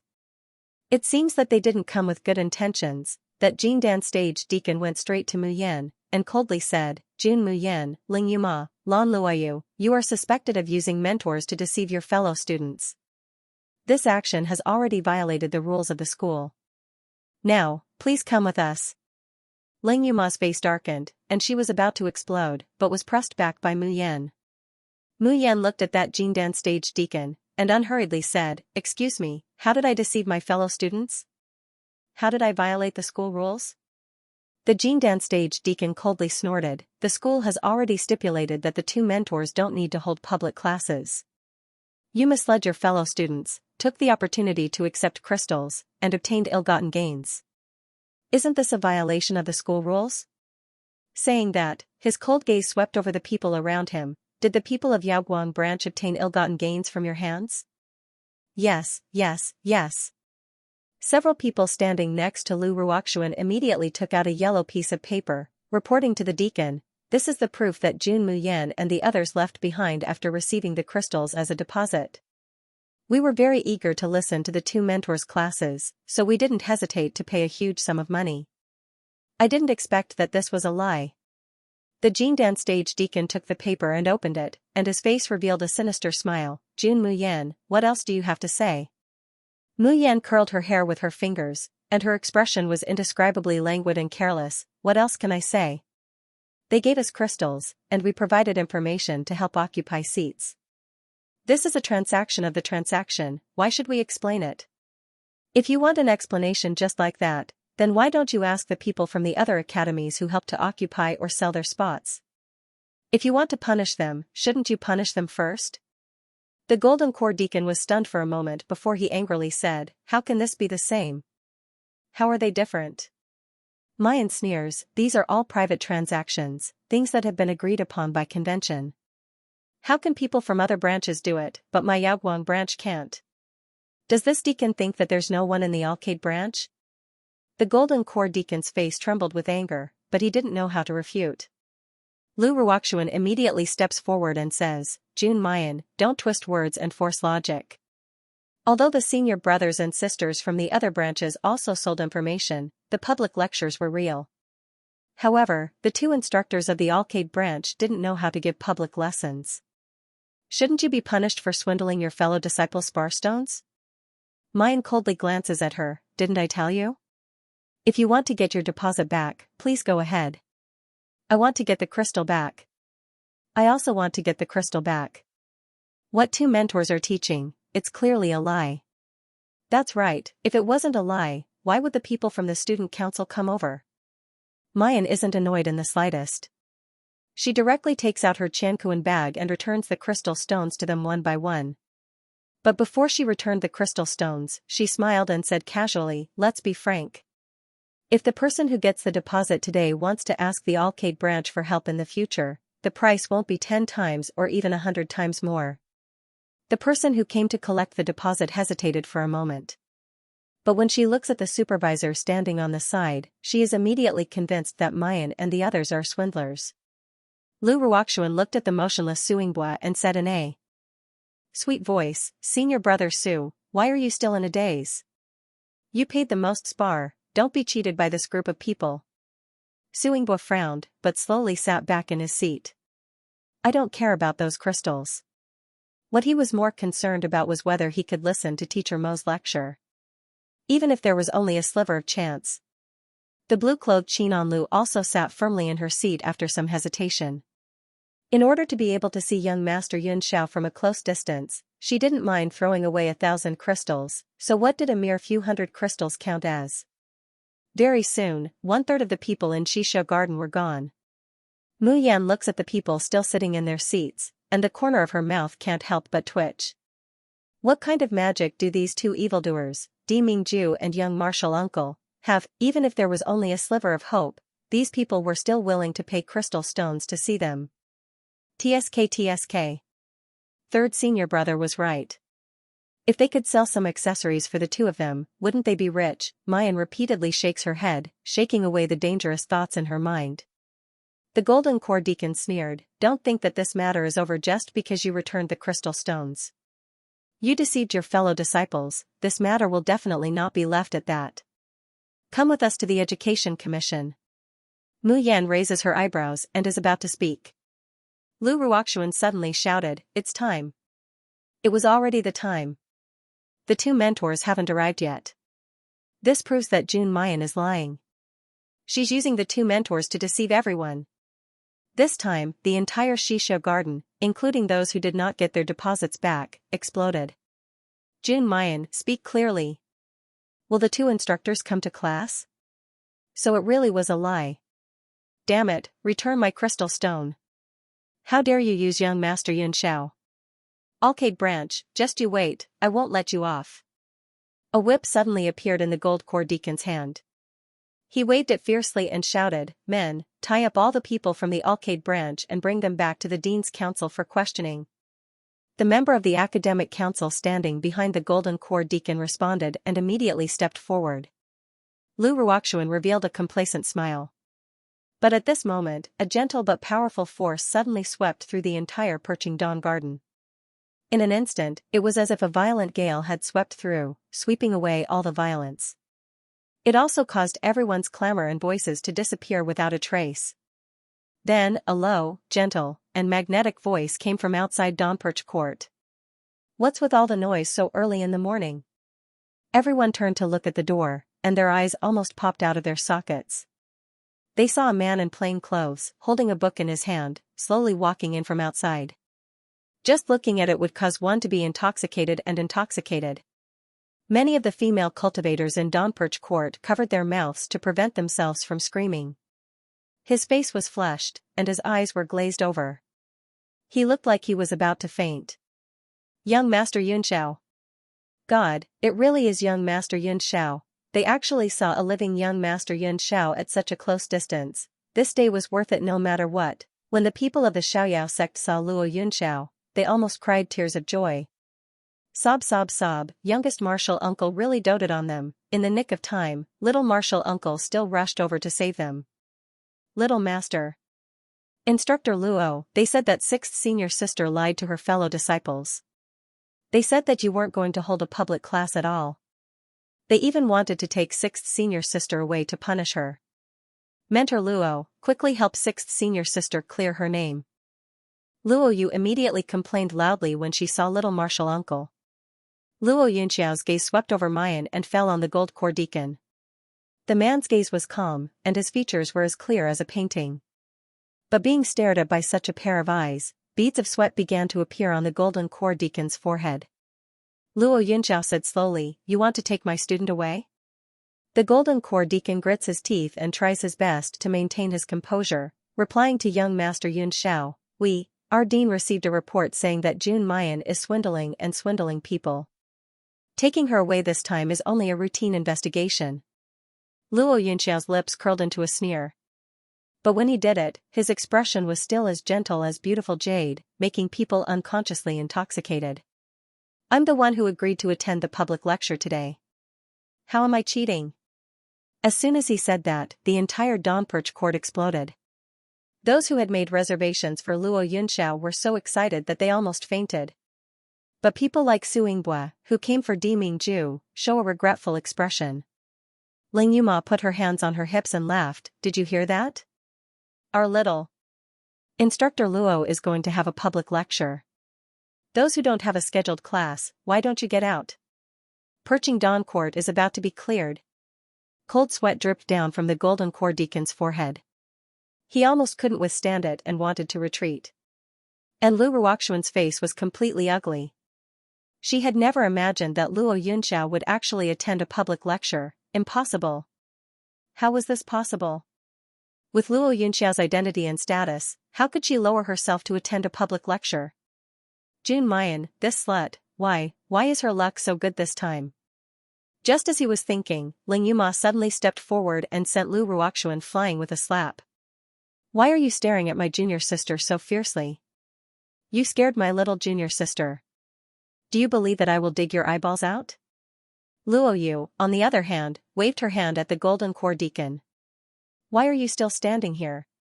Didn't you hear that we're about to start class?"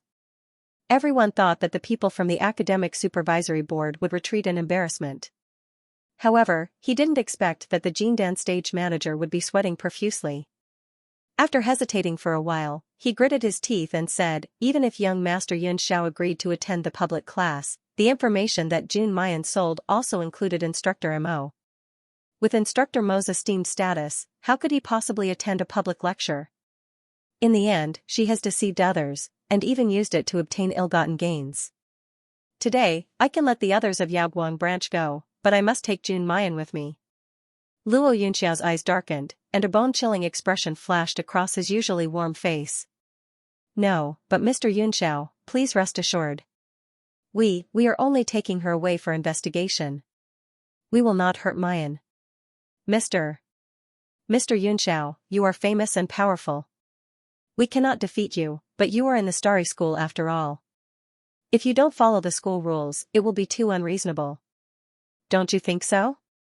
Mayan squinted, her eyes shining brightly. The golden core deacon's attitude was too strange. It was as if his original intention was to take her away, not to punish her for cheating. Luo Yunxiao curled his lips and laughed softly. "I want to see who can take her away under my eyes, however, Before he could finish his words, a voice suddenly rang out.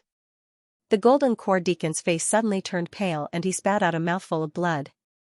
A voice as cold as ice and as proud as the sun came from the entrance of Xianxia court. Who allowed you to take her away in my territory? Everyone turned to look at the door. Then, they all sucked in a breath of cold air. A man in purple robes appeared out of thin air. His face was between light and shadow, indistinct, but completely unable to conceal his chiseled and handsome facial features, as well as his graceful bearing that looked down on the world. His brows weren't as gentle as Luo Yunxiao's. They were picturesque and exquisite, but they were elegant and refined. The moment they saw him, everyone present could not help but feel an urge to kneel down and worship him. Su Yingbue and the rest stood up and stared at the newcomer, their eyes full of admiration and yearning. There were quite a few girls who were so excited that tears streamed down their cheeks. However, their mouths were wide open, but no sound came out. The entire Xianxia court fell into a strange silence. Even the people from the Xiaoyao sect were shocked. They thought that someone as high and mighty as Mentor Mo would not come to public classes even for their junior sister. They did not expect him to actually come. He really came. Only Mayan curled her lips and revealed a faint smile. In fact, she had thought that youngest uncle might not come. But she had always believed that Di Mingju would come. This man had never left her alone when she was in trouble. No matter how shameless her requests were, this man would tolerate her, spoil her, and fulfill them for her. The gold core deacon's eyes widened as he watched the noble man walking towards him. Finally, his knees buckled, and he knelt on the ground with a thud. Greetings, Instructor Mo. However, Di Mingju doesn't even spare him a glance. His line of sight turns and sweeps over Mayan, finally meeting Luo Yunxiao's line of sight in the air. There seemed to be lightning and thunder in the air. Di Mingju sneers. He fiercely brushes his sleeve, and turns to look at the gold core deacon. The hand behind his back grasps Mayan's small hand and firmly squeezes it. Mu Yan felt a burst of pain, but because he couldn't cry out in public, his face couldn't help but twist. She can't help but fiercely scratch Di Mingju's palm. The Tsundere Jun Shangdaran seems to be pacified by this scratch. He clasps Mayan's hand in his palm, but their hands are covered by his wide sleeves. The golden core deacon's entire body shivered.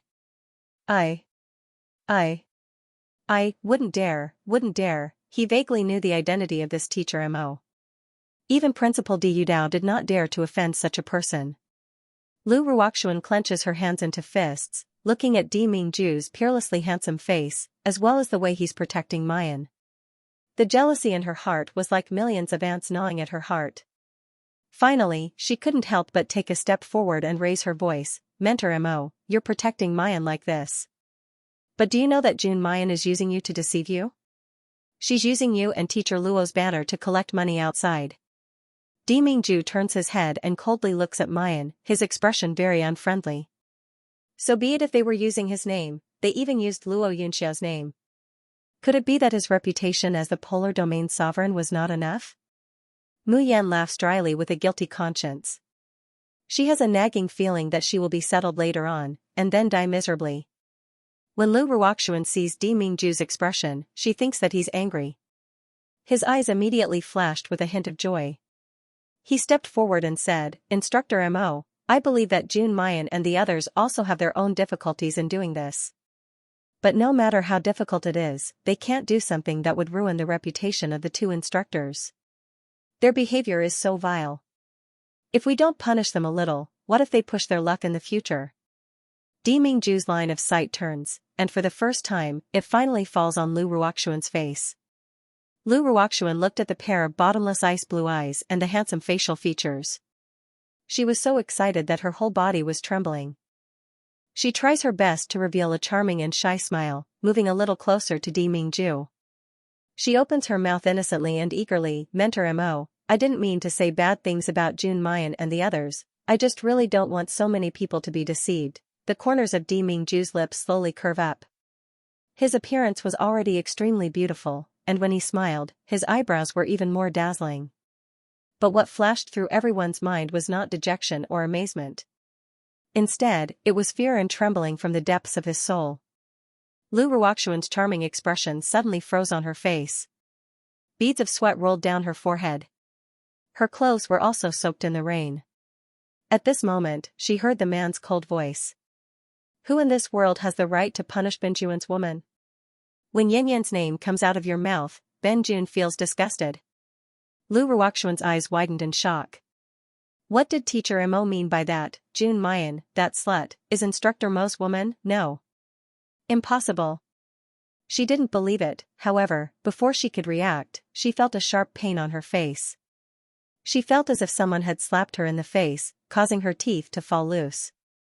Lu Ruoxuan didn't even have time to cover her face and scream before she was sent flying and fell heavily outside Xianxia court.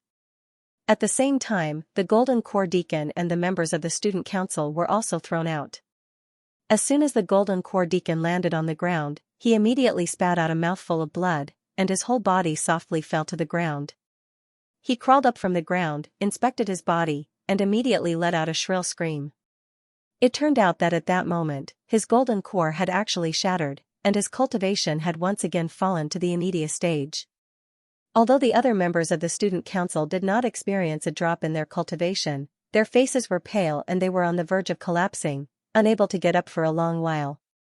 With this kind of injury, it was impossible to recover without resting for 10 days to half a month. When the people in Xiaoyuan see this scene, they not only don't feel fear or sympathy, but instead look at Di Mingju with eyes full of worship and awe. Only those who had just gotten back their deposits were panicking and regretting their actions so much that their intestines turned green. Bracing themselves, they walk in front of Mayan and embarrassedly say, "Miss June, we were wrong just now. We actually believed that Lu Ruoxuan's nonsense. Please give us the certificate of attendance. We are willing to pay double the price. We really admire these two mentors and hope to listen to their teachings."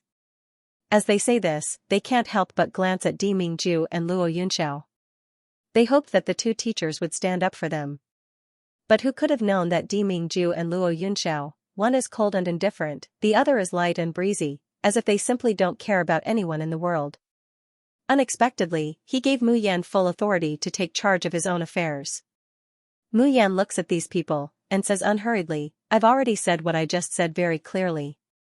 From the moment you requested a refund of the deposit, you no longer have the right to remain in Xianxia Garden. Class is about to begin, please leave as soon as possible." Jun Mayan, you, don't go too far. One of them said irritably, "There are 2 instructors in the class, what does it have to do with you? You're just buying and selling information and reserving seats for us. How are you qualified to decide whether or not we can attend the 2 instructors' classes?" As soon as the man's voice fell, 2 voices sounded almost at the same time. "If I say she's qualified, then she's qualified." Everyone turns their heads, and discover that the ones speaking are unexpectedly Di Mingju and Luo Yunxiao. Everyone is immediately dumbfounded. In his mind, he's guessing Jun Mayan's identity, as well as her and the 2 instructors' identities. Those who returned the deposit still wanted to cause trouble, but Luo Yunxiao waved her hand. He channeled his spiritual power into the array around Xianxia Garden. In an instant, those who were not qualified to attend the lecture were directly expelled from Xianxia Garden. The rest of the people in the garden were all excited and rejoicing. From time to time, his gaze would drift towards Jun Mayan and the people from Yaguang branch. In his heart, he thought that even if it was to see his idol more, he absolutely could not offend these people. He had to curry favor with all his might. However, very soon, Xianxia Garden fell into an eerie silence again. Because everyone realized that there was still a big problem that hadn't been solved. There was only 1 classroom here, but there were 2 instructors.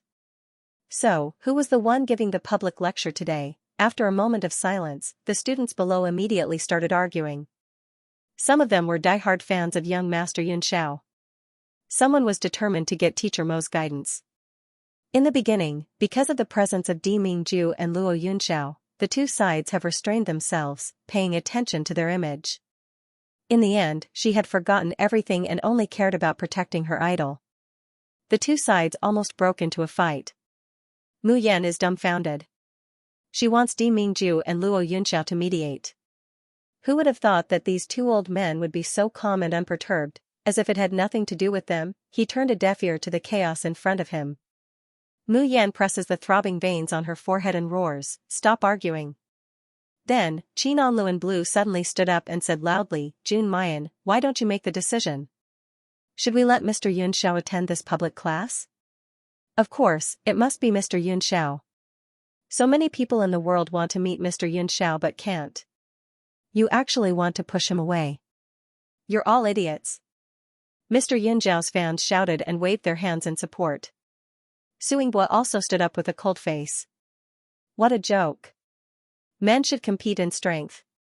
Teacher Mo is a true powerhouse, a legendary figure that I revere just like the monarch. Jun Mayan, don't you think so? I'm here for Tutor Mo.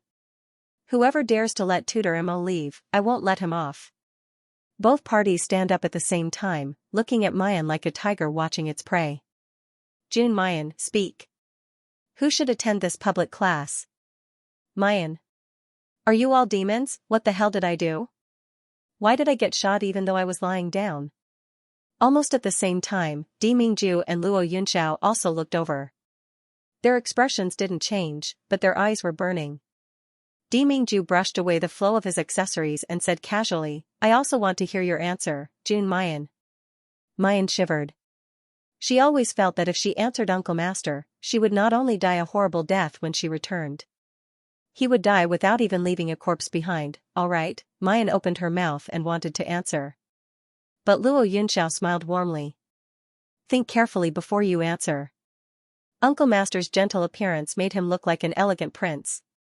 But in reality, he rarely smiled. And every time he smiled, it meant that someone was going to be unlucky. Mayan swallowed the words that were about to come out of her mouth. She thought about the days when she was tortured by Uncle Master. Then she thought about what she said when she tricked Uncle Master to attend the public class. She swallowed with difficulty. Why must I choose one? Mayan suddenly had a bright idea. His words were immediately fluent, and the corners of his mouth curled up into a faint smile. Does the Starry School have a rule that each school can only hold one public class a day? The purple bamboo courtyard next to Xianxia Garden is still empty. Why don't the two teachers each occupy a classroom? Those who want to listen to Teacher Mo's teachings can stay here, and those who want to follow Teacher Luo can follow her to the purple bamboo courtyard. What do you think? As soon as he said this, the entire Xianxia Garden fell silent for a moment. This was followed by a burst of enthusiastic cheers. Good, very good. This was how it should be.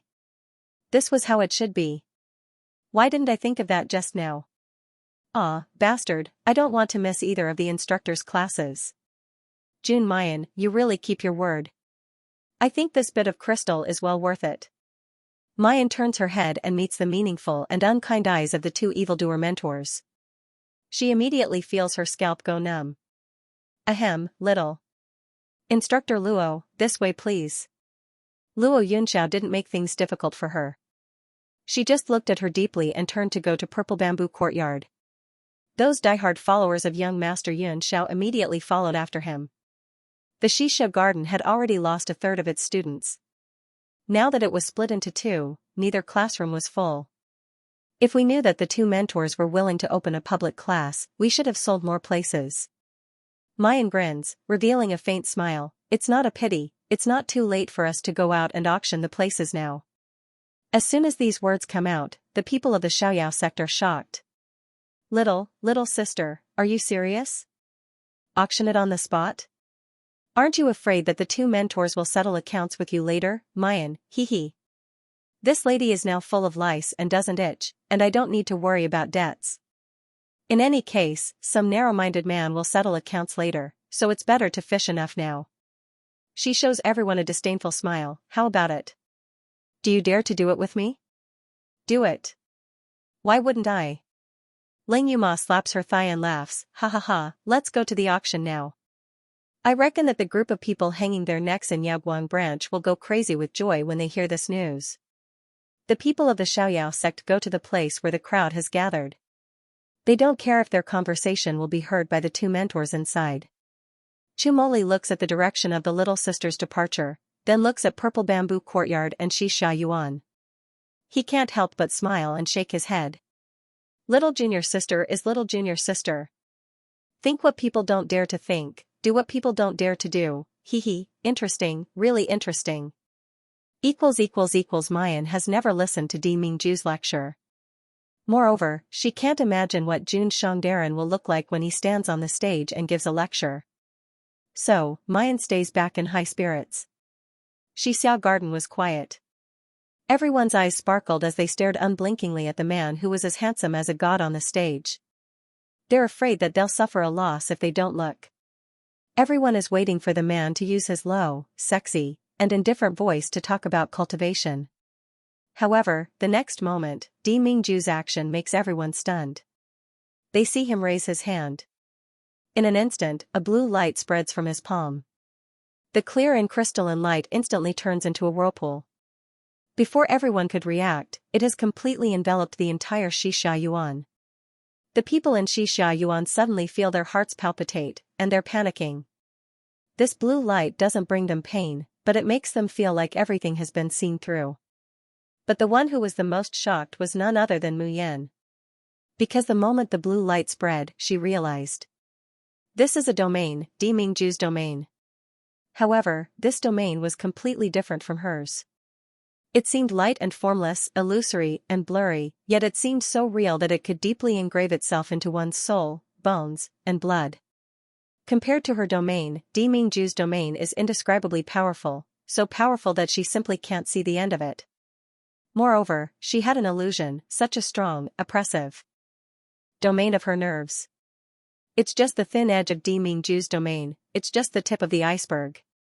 At this time, Di Mingju slowly opens his mouth. Hold your breath and focus your mind, revolve your spiritual power, and enter the great illusionary land to experience it. How much you can learn depends on your own abilities. The people in Xianxia Yuan look at each other in dismay, completely unable to understand what Di Mingju is saying. But when a die-hard fan faced their idol, the biggest advantage was that they would trust him brainlessly and carry out his orders meticulously. Thus, the hundreds of people present all closed their eyes, slowly circulated their spiritual power, and emptied their minds. The next moment, they felt that their spiritual consciousness had entered a wonderful realm. There were also people who experienced a dreamlike life, an illusory yet real life. Some even saw themselves ascending to immortality, the grand scene of the great path being proven. Feeling the fluctuations of Di Mingju's domain, Xing Lang hurried over.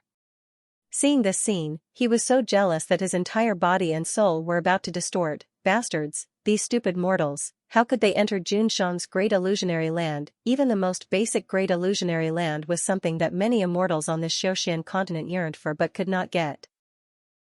He also wanted to enter Junshan's great illusionary land. Why were the Starry School's little brats treated better than him? Mu Yan also immersed her consciousness into the great illusionary land. The next moment, an impassioned zither sound resounded in her mind. Like a stormy sea, or a torrential rain of thunder.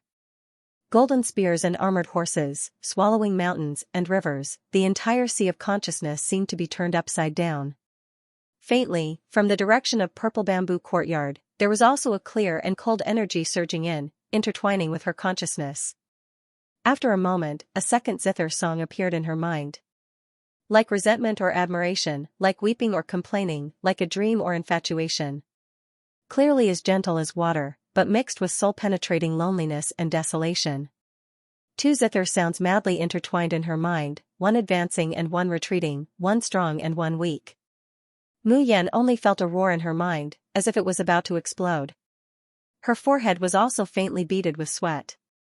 In the depths of her sea of consciousness, there seemed to be a terrifying energy about to surge out.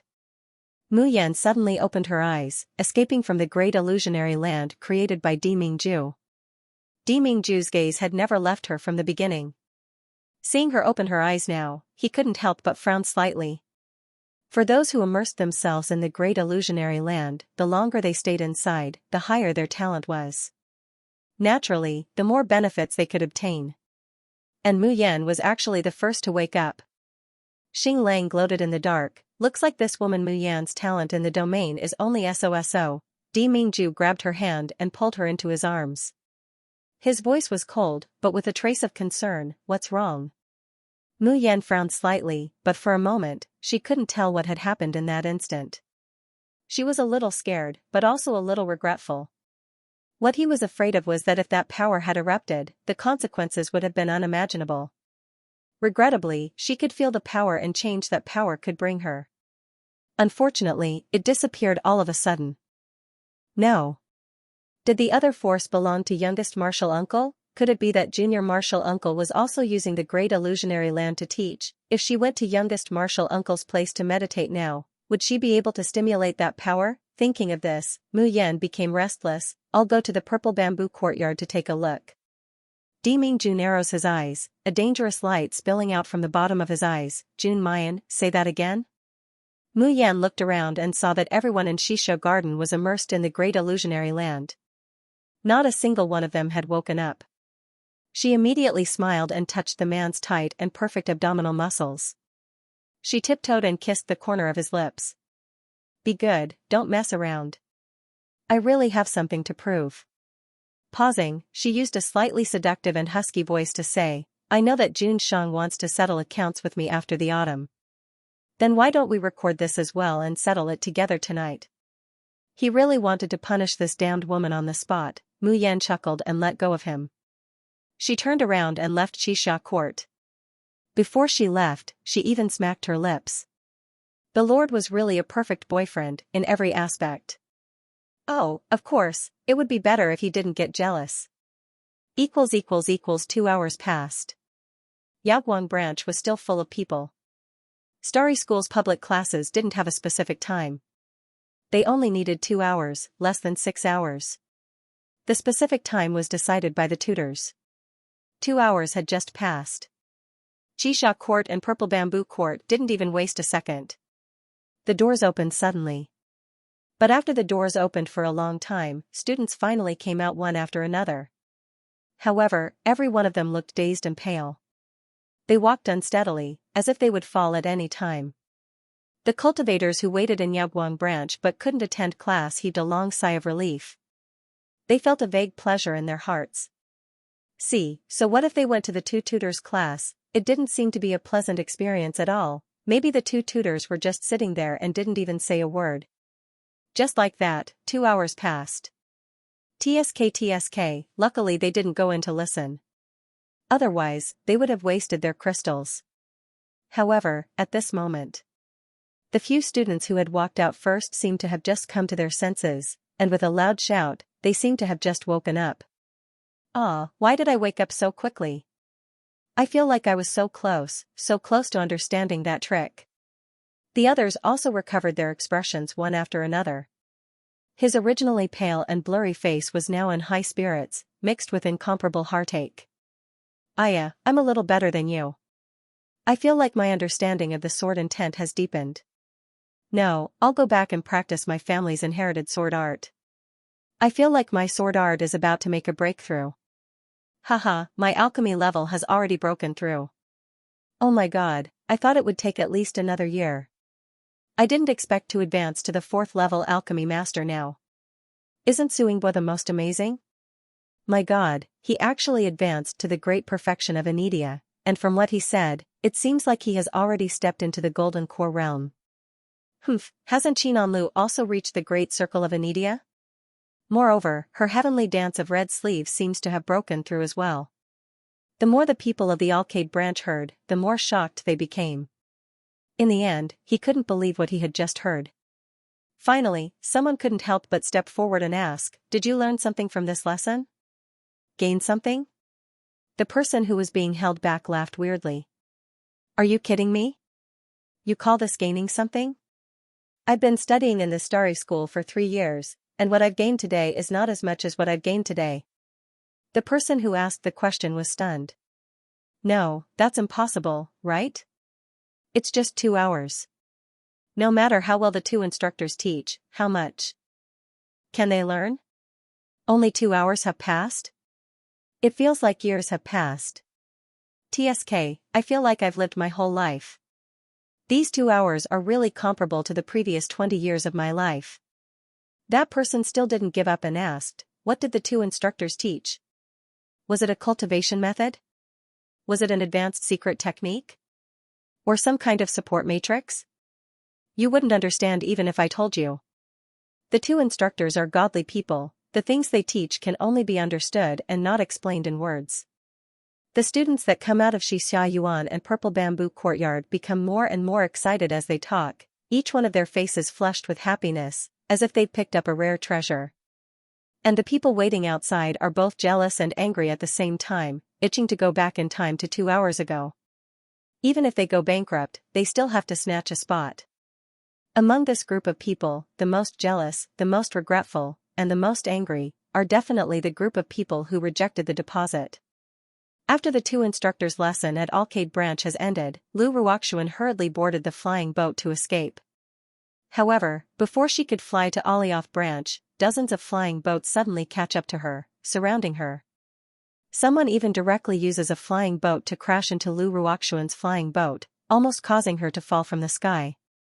Lu Ruoxuan has no choice but to control the flying boat to descend, stopping at a mountain col not far from Alioth Branch's outer courtyard. She just staggers down from the flying boat, when she is ruthlessly slapped to the ground. "Slut, what else do you have to say? If it wasn't for you, how could I not be able to attend Yun Xiao Gongzi's lessons in the future? Scoundrel, I finally got the chance to get close to Instructor Mo. If it wasn't for you, slut, sowing discord, making me misunderstand Mayan and the others, how could I end up like this?" Lu Ruoxuan covers her face, looking at the people who are glaring at her like tigers watching their prey, tears streaming down her face, her heart filled with terror. There are female cultivators and male cultivators among these people. Those male cultivators were still tender and gentle towards her just today, but at this moment, each and every one of them are fiendish, as if they want to skin her alive. Junior brother Li, who was competing with me, originally had a lower cultivation than me, but because he attended Instructor Mo's lesson, he actually overtook me in a short 2 hours. Originally, the one who obtained this spot was me, so the one who had a substantial increase in cultivation should also be me. That male cultivator's face distorts as he speaks up to here, suddenly taking a step forward and ruthlessly kicking Lu Ruoxuan's chest. "It's all because of you, it's all because of you that I lost this chance to break through. You're a honey-mouthed jinx, I must have been blind to have trusted you." Lu Ruoxuan was in so much pain that she curled up like a shrimp and let out a painful cry. But the anger of these dozen or so shouja who couldn't attend class didn't feel comfortable at all. Lu Ruoxuan was so anxious that she could no longer care about shame. She tore off her clothes, revealing her red undergarment and snow-white shoulders. She cried like a pear blossom in the rain, sobbing and trembling.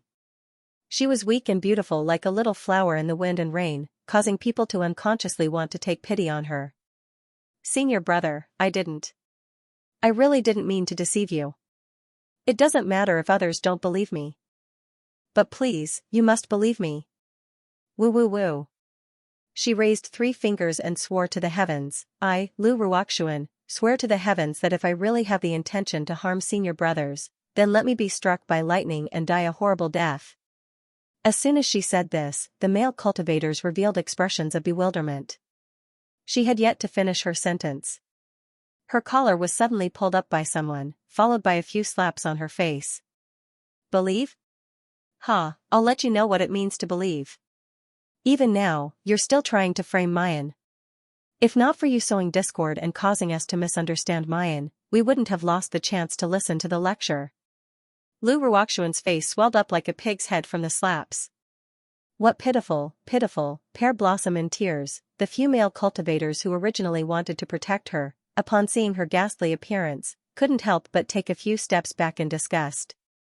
Tears and snot flowed down Lu Ruoxuan's face as she defended herself. "It's true, Jun Mayan really hooked up with Mentor Mo. Mentor Mo told me personally that Jun Mayan is his woman." Slap slap slap slap, another few slaps landed on her face. "You're about to die and you still want to frame Mayan. Don't you know that Starry School doesn't allow teacher-student relationships? Or do you think we'll let you go just because you dragged Mayan into this?" Sob sob sob, no. No. Lu Ruoxuan's pig face was sobbing and shaking her head. Senior brothers, save me, please save me." The female cultivator who slapped her suddenly sneered. "Huh, don't you like to pretend to be a white lotus? A white lotus grows out of the mud without being tainted. I wonder if junior sister Lu has this trait too." After saying that, she grabbed Lu Ruoxuan's hair. Ignoring her cries, she dragged her in one direction. The others hurriedly followed after him. Along the way, there were people who came up and kicked Lu Ruoxuan to vent their anger. As they moved forward, the air was filled with a pungent smell.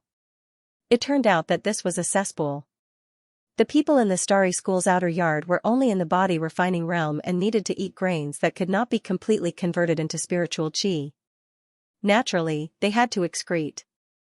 And this cesspool was where the excrement was accumulated. Lu Ruoxuan saw the cesspool right in front of her and widened her eyes in horror. She opened her mouth and was about to shout, "No. No," but before she could say anything, she was thrown down from the sky. Then, something disgusting, along with a foul stench, gushed into her mouth and nose. "Ha ha ha, aren't you a white lotus? Let me see if you can get out of the cesspit without being stained. I've long found this woman an eyesore. Who is she trying to show off her coquettish appearance all day long?" In Yuhing Courtyard, she would hook up with every martial brother, not rejecting anyone, but when these men saw her, it was as if they had lost their souls. "It's disgusting."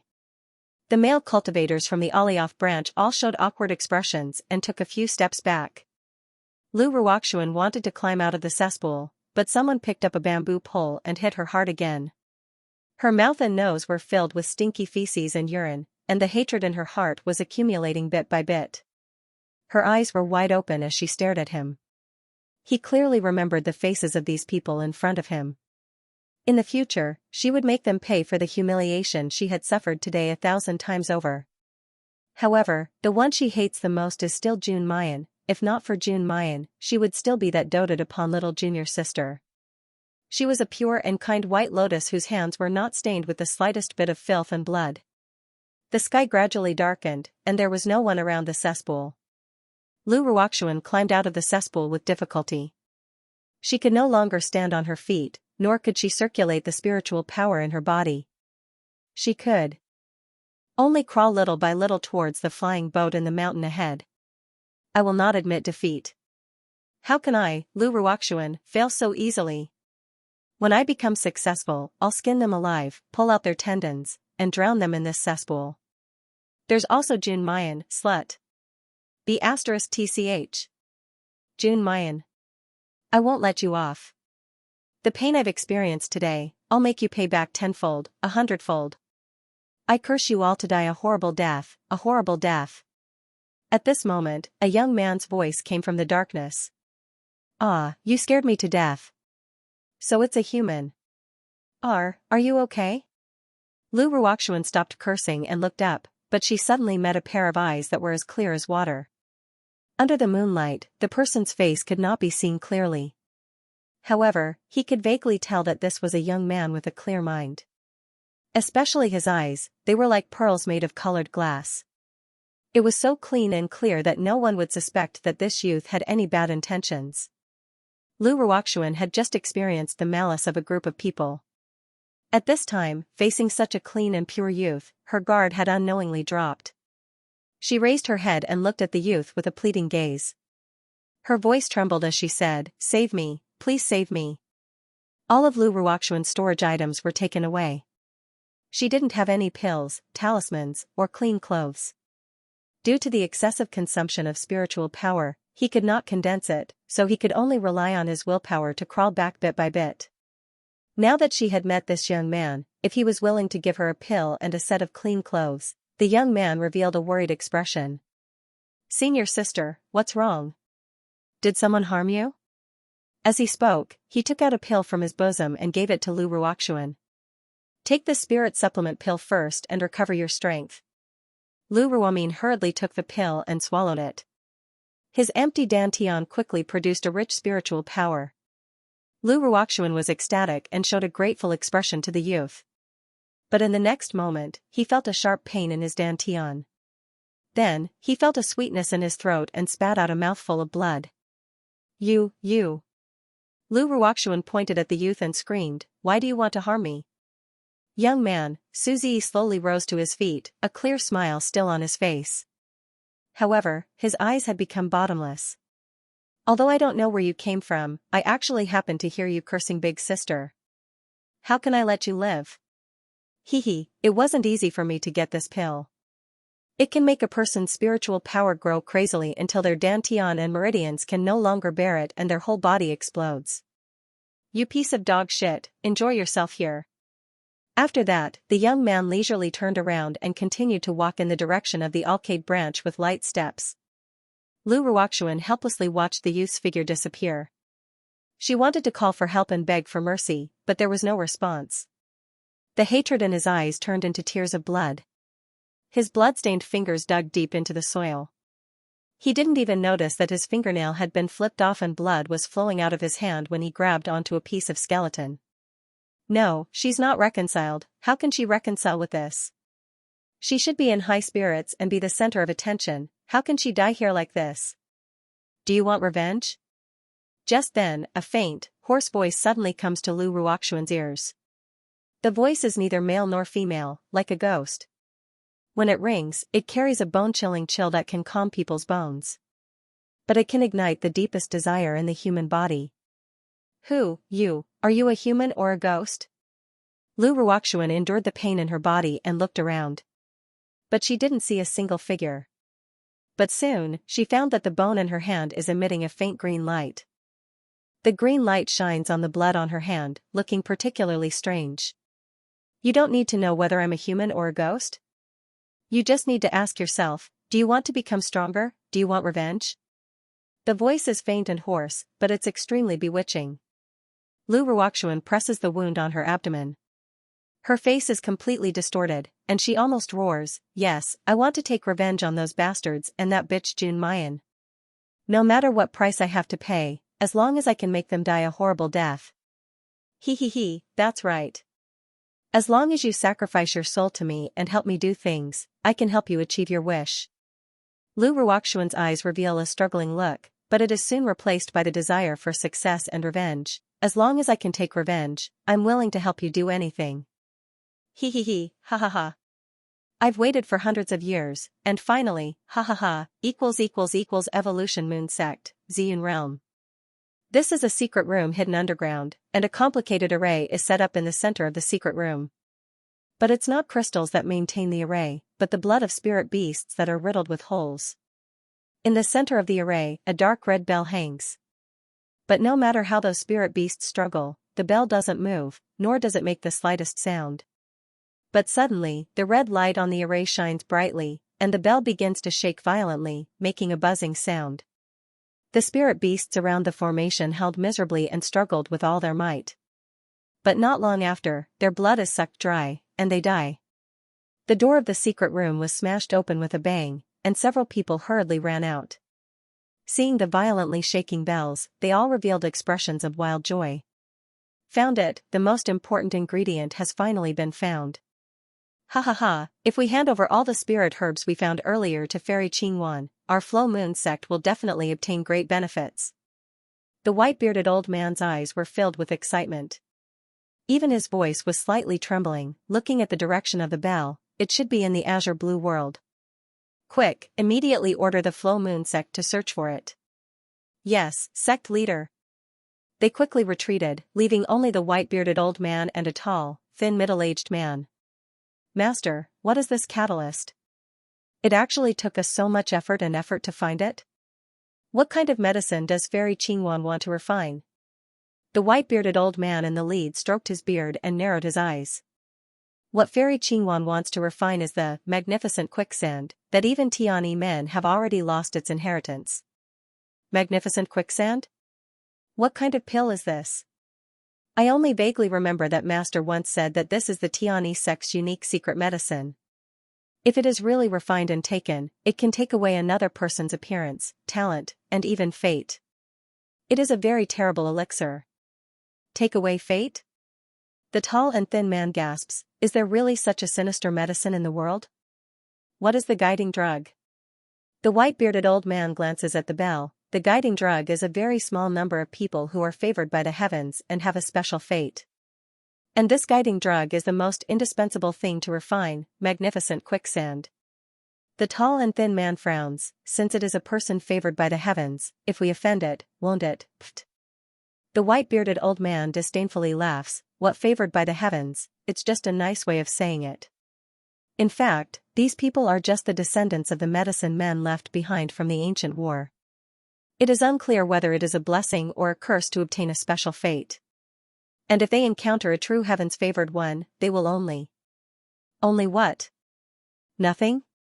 The white-bearded old man takes back the words that he is about to blurt out and chuckles. In short, although this medicine man is rare and seems to have an excellent fate, there is nothing to be afraid of.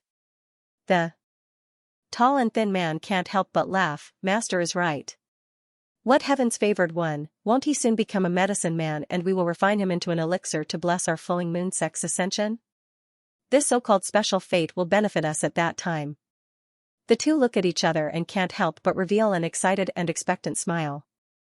They believe that as long as they respectfully offer the guiding drug and the elixir to Lin Qingwan, the flowing moon sect will certainly have a meteoric rise. And they can immediately ascend to the Shoshan continent. Yao Guang branch. After the class, Mu Yan and the Xiaoyao sect's people gather together to count the crystal stones they have received. When the number is out, the 7 people are crazy with joy.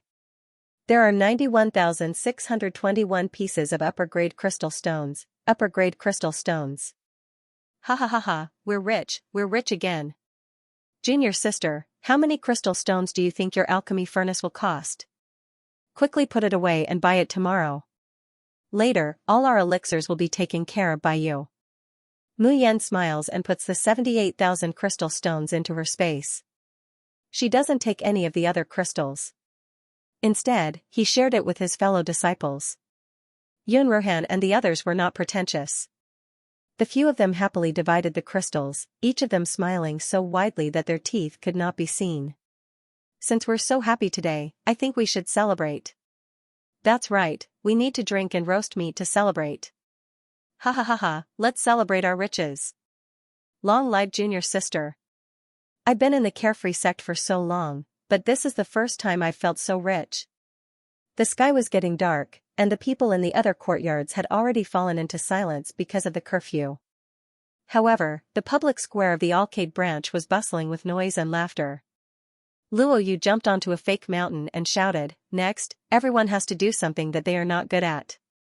6th senior sister, embroider. 4th senior sister, draw." After reading the list of things that the people of the Xiaoyao sect were going to do, the audience burst into laughter again. Then, Luo Yu coughed lightly and continued, it's not over yet. Little Ant Master, sing. Instructor Mo, let's dance. Youngest martial uncle singing? Could you perform all 5 tones? Di Mingju is dancing? Cough cough cough cough, forgive her for her inability to imagine. Di Mingju has a dark expression on his face, his entire body is filled with an austere killing intent. He turns around, flicks his sleeves, and is about to leave. But Mayan pulls him back, hugging his waist and not letting go. She holds back her laughter and looks up. Di Mingju, today is our Yaoguang branch's celebration. You're also a member of Yaoguang branch, how can you not participate? Di Mingju sneers faintly, Ben Jun is not. He was the Polar Domain sovereign emperor, not a member of the arcade branch. Nonsense, after saying that, Jun Shangdaran breaks into a run. However, he was pulled back by Mayan. Mayan's eyes are bright and her face is full of craftiness. Even if you're not a member of the Yaoguang branch, you're still my family. I am a student of the arcade branch. Since you are my family, you are also a member of the arcade branch. Or could it be that Jun Shangdaran wants to go back on his words and abandon me? Di Mingju, he gnashes his teeth. Jun Mayan, don't push your luck. Mu Yan smiles mischievously. She's still pushing her luck. Darling, don't be shy. Mu Yan smiled and shook his hand, isn't it just dancing? I believe that no matter what it is, it won't stump Lord Jun. Di Mingju faintly looks at her for a long time, and suddenly hooks up his lips, revealing a meaningful smile. Good, Ben Jun will participate. But Yan Yan, don't regret it later. Regret? What did she regret? Although she thinks so, Mu Yan suddenly has a bad premonition. Could it be that she had shot herself in the foot? Soon, the people of the Xiaoyao sect all showed off the things they weren't good at. Mayan directly embroidered a bunch of mandarin ducks so that even a chicken couldn't be seen. Ling Yuma did not draw anything, but she made her body colorful. It was still Chumoli who was the most ruthless. He roasted the meat with his bare hands, and directly roasted a dark dish that emitted a foul stench. Even Mu Yan, this cooking waste wood, can make better things than him. Finally, it was the two instructors' turn. However, they looked at each other in dismay, and no one dared to rush him. On the contrary, each and every one of them uniformly turned their gazes towards Mayan. Mayan coughs lightly and pushes Demingju, Mentor Mo, it's your turn. Demingju slowly gets up. Under the moonlight, her peerless face was even more stunning and dazzling. Step by step, he walked towards Mu Yan and extended his hand towards her. That pair of icy blue eyes stared unblinkingly at the girl in front of him. There was stubbornness, passion, and dominance in his eyes, but most of all, there was a bone-piercing gentleness. Mayan feels like she's almost drowning in those serene eyes. Her mind went blank for a moment, and then she unconsciously reached out to him. In the next moment, Mayan's entire body has already soared up into the sky, carried by Demingju as they dance in the air. Under the moonlight, a handsome man embraced a delicate girl. The two figures leaned against each other, hugged each other, and blended together. There was no music, but the two of them seemed to be following the beat. Sometimes they jumped, sometimes they spun, and sometimes they leaned back. The sparkling moonlight played a layer of silver light on the two of them. It was so beautiful and so compatible. People couldn't help but feel envious and yearning. The people of the Xiaoyao sect were dumbfounded. They didn't expect that Mentor Mo's dance would be like this. At the end of the song, the two figures slowly descend from the sky. Mu Yan is still dizzy until the hair on her temples is gently pushed aside. The man's deep and husky voice sounds against her earlobe, Yan Yan, are you satisfied with Ben Jun's dance? Mu Yan suddenly comes back to herself, only to find that everyone in the Yaoguang branch is looking at her. Her face immediately turns red, and she wants to hold her forehead and sigh. She really lifted a rock to drop it on her own foot. Young martial uncle, it's your turn next. That's right, Instructor Mo is dancing, how can you not sing? Hee, we're all from the same school. Even if young martial uncle sings tone deaf, we won't laugh at you.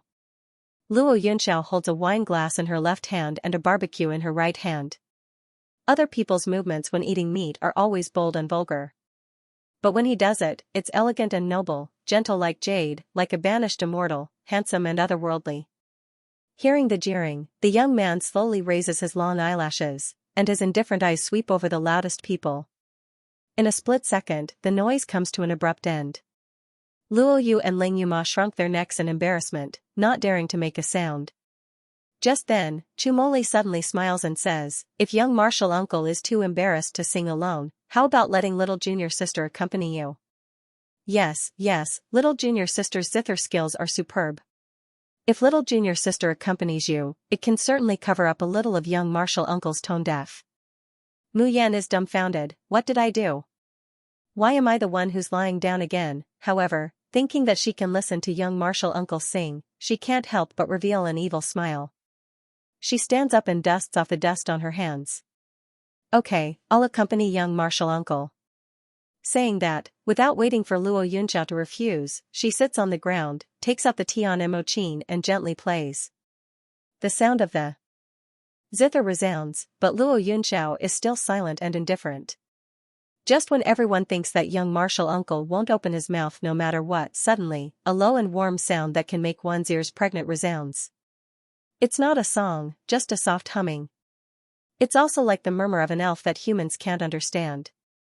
But this music is so vast and clear, as if it can directly hit the depths of people's souls. Even Mu Yan is dumbfounded. He raised his head and stared blankly at his junior martial uncle, who was as gentle and elegant as a banished immortal. They couldn't believe that this song came from his mouth. Wasn't this a joke? If he could sing such a beautiful song, how could he play the zither with such a magical sound? The sound of the zither gradually faded, and the singing also stopped as if it had sensed it. The square was silent for a moment, and then it exploded. Heavens, Instructor Mo, martial uncle, are you guys even human? Is there anything in this world that can stop you? In the past, I've never been convinced by anyone, but towards Teacher Mo and little martial uncle, I truly admire them from the bottom of my heart. However, Chumoli's eyelids drooped slightly. In a low voice that only he could hear, he said, "Isn't the one that should be admired the most junior sister?" Ling Yuxing raised his head and revealed a bashful smile. "The second wave of meat is done, and the wine is warmed. Aren't you coming to eat?" "They're coming. Aya, Xiaowu is still the most virtuous, I love you the most. Instructor Mo, junior uncle, come, drink some wine and eat some barbecue." Yun Ruhan raised her glass, her eyes shining, her voice resounding. "The luckiest thing in my life is to enter the Xiaoyao school, get to know you guys, and be taught by little Uncle Master and Mr. Mo." Mayan gently swirls the wine cup. "May we live forever in this life and this night, free and unfettered forever." The others raised their wine glasses and laughed loudly in response. "May we live forever in this life and live freely forever." Even Di Mingju and Luo Yunxiao raised their glasses. The expressions on their faces didn't change much, but there was a faint smile and warmth in their eyes. In the space, Qi Huang, who could not eat barbecue and drink, was throwing a tantrum. But after Mu Yan threw him a new shirt, he happily ran to try it on. The young man, who had changed into new clothes, sat on the grass in the space. He looked at the night sky outside, smelled the fragrance of wine, and listened to the young girl's crisp laughter. He hugged the soul-peeping chest in his arms tightly, and the corners of his mouth unconsciously curved up. Such a moonlight, such a night, such laughter, and such wine. No matter how hard one's heart was, no matter how cold one's shell was, no matter how rough one's past was, softness would be eroded, and one would sink into the peace of the world at this moment. So, no matter how difficult the future was, the hell of Mahanata. Even if the future was unpredictable, life and death, love and hate were not up to one's control. This night's moonlight, this night's barbecue, this night's wine, and this night's promise, no one would ever forget it. Ever since the class, Mu Yan felt like there was a force in her body that wanted to break through. She had a feeling that if this force broke through, she might be able to reach the top of the Linglong Tower. "Little sister, did you know? Ever since the public class, the Starry School students have been divided into two factions. Every day, they argue about who is better, Mr. Mo or Little Uncle Master. Hee, sixth sister, what do you think? Who do you think is better, Mr. Mo or Little Uncle Master?" Mu Yan touched her chin. "I don't know who is better, but as a teacher, they are definitely not qualified." "Huh?" Mayan snorts lightly. These two people have been holding the title of tutor for so long, but they've only attended one public class, and they haven't even spoken a word. He didn't even give us any special guidance courses. Do you think this is how a teacher should act? Now that you mention it, it does seem to be the case. Little Martial Uncle still taught us for 2 days. Teacher Mo really didn't give us a single lesson. Tisk, is Little Martial Uncle teaching us? That's clearly torturing us. TSK, as expected, he doesn't have a mentor. Just as everyone was talking happily, 2 voices suddenly came from not far away. "You guys want to go to class so badly?" Therefore, because of this discussion, the Alcade branch's miserable days began. The only exception was Suzy, who was in poor health and could not be tortured. The other 7 people, including Mu Yan, are tortured to the point where they wish they were dead. No matter how much they cried and begged for mercy, the 2 instructors did not relent at all. On the other hand, Star Wolf, who was hiding in the dark, watched the progress of the few of them. His initial feelings of jealousy slowly turned into amazement. Xing Lang didn't expect that the other 6 people of the Xiaoyao school were also 1 in 10,000, only slightly inferior to Jun Mayan. Even Di Mingju and Luo Yunxiao only punished them at first. But slowly, they started to show their true colors. One day, Di Mingju and Luo Yunxiao didn't confront each other in the Donperch garden of the Yaoguang branch. Instead, they each released an energy vortex. As soon as the vortex appeared, the people of the Xiaoyao school were shocked. It was very similar to the energy fluctuation they felt on the day of the public lecture. But what was different from that day was that the energy wave today was extremely pure and vigorous. If a comparison had to be made, it was just a gurgling stream on that day, but today it was a vast ocean. Moreover, it had shrunk the ocean to the size of a door. But even if they just stood beside the vortex door, without any leakage of energy, the fluctuation was enough to shake the spiritual power of the people of the Xiaoyao school, making them unable to control themselves. Chumoli took a deep breath and said in a deep voice, "This is a domain." And it was a domain so powerful that they couldn't even imagine it. On the cultivation continent, there were many people who could use a domain. But they had never heard of someone who could release and compress a domain at will, let alone seen one. Just how strong were Teacher Mo and Little Martial Uncle's powers, but Instructor Mo's blue domain seemed to be a bit more powerful than Junior Uncle's dark red domain. Luo Yunxiao nodded and said, "Yes, this is a domain. You go into these two domains and feel it." The people of the Xiaoyao school looked at each other, not quite understanding what she meant. But they still tried to enter the two domains very obediently. After the time it took for a stick of incense to burn, the 6 people staggered out of the domain. Their faces were pale and they were on the verge of collapsing. In someone else's domain, the feeling of having one's life and soul completely under someone else's control, making one feel like an ant, was truly terrifying. Remember what you just learned. In the next month, what you need to do is to activate your own domains. Activate their domains in 1 month? The people of the Xiaoyao school opened their eyes wide and couldn't believe their ears. In the entire Xiaoyao school, the only one who could activate a domain was their junior sister. On the cultivation continent, there were only a handful of people who could activate a domain before reaching the nascent soul stage. Yet, Little Martial Uncle and Teacher Mo wanted them to activate their own domains within a month. How was this possible? As if he can see through their thoughts, Di Mingju sneers, "The people taught by Ben Jun, if they don't even have this bit of ability, then they'd better get out of here as soon as possible." Qi Wen, who was in Luo Yunxiao's embrace, also popped her head out. "That's right, if you can't activate your domain within a month, don't ever say that you're master's disciples, lest you embarrass master." Luo Yu raised her hand with trepidation. What if I can't activate the domain within a month?" Luo Yunxiao raised her glass and took a sip. "You don't want to know the consequences." The 6 people look at the smiling and gentle Little Martial Uncle, then they look at the expressionless Di Mingju, who is looking at them as if they are ants. Wah! They scattered like birds and beasts. No, even if they had to hang themselves for a month, they had to activate their domains. Otherwise, they would have died miserably a month later. Seeing that the other apprentice brothers have left, Mayan also wants to slip away. "Stop." Di Mingju's low and cold voice comes from behind. "Who said you can leave?"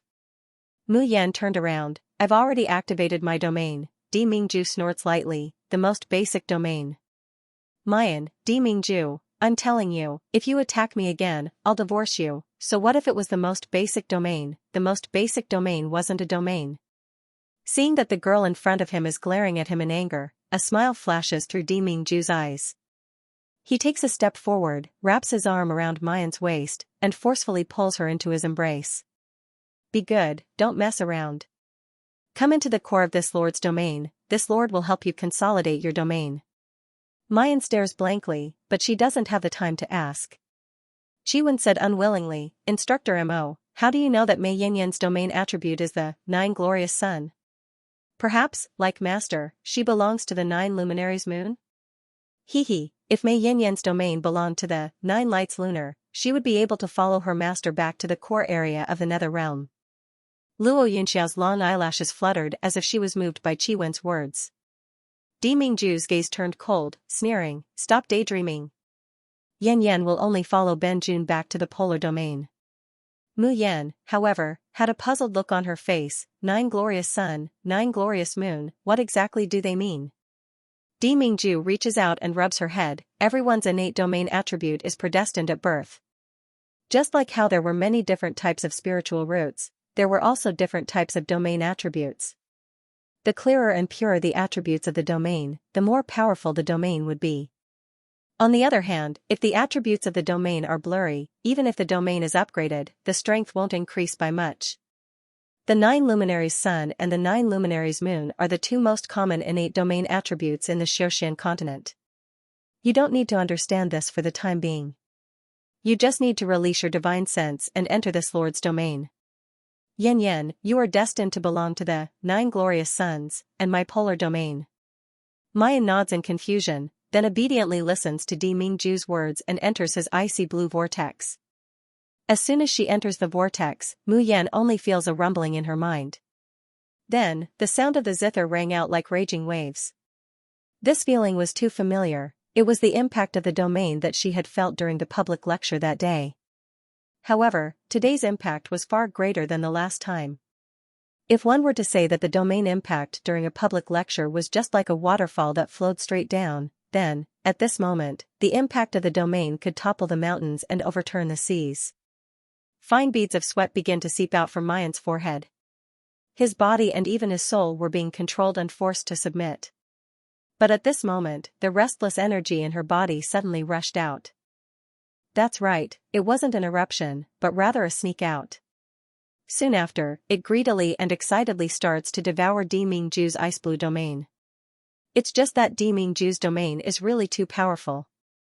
Therefore, that force only bit the tip of the iceberg before shrinking back with a burp. The ice blue vortex surges, and Mu Yan wipes the sweat from her forehead as she comes out of Di Mingju's domain. She's stupefied the whole time. What happened just now? Yan Yan? Di Mingju holds her hand and promptly checks her domain. But under this inspection, Jun Shangdaren's expression becomes extremely unsightly. This meant that Mu Yan's domain was not a pure, nine-glory sun. Di Mingju's brows deeply wrinkle. The Emperor of the Polar Domain, the Divine Empress, and the Hall Masters of the various halls were all pure domain attributes of the Nine Glorious Suns. And Mayan doesn't belong to the Nine Glorious Suns. If she wants to become the mistress of the Polar Domain in the future, she will inevitably encounter a lot of difficulties. But very quickly, Di Mingju stretches out his brows, his eyes brimming with insufferably arrogant determination. So what if Yan Yan didn't have the Nine Glorious Suns domain? His wife in this lifetime will definitely only be Jun Mayan, who could control it. Who would dare to control it? Chi-Wen couldn't help but burst into laughter. Beauty, you are indeed destined to belong to our 9 luminaries lunar. Master, hurry. Quick, let Mei Yan Yan enter your domain. Mu Yan looks at Di Mingju's gloomy face, and the domain that little martial uncle has revealed to her. She can't help but blink. She felt that things might not be so simple. Sure enough, an hour later, Mu Yan comes out of Luo Yunxiao's domain. That sneaky power was her silvery white domain. He took another bite out of Little Ant Master's dark red domain. At this time, not only was her domain full, Mu Yan felt that she was also full. It's not the 9 glory moon either. How could it be? Why isn't Mei Yan Yan the 9 lights lunar? This isn't right. Mei Yan Yan, what is your domain?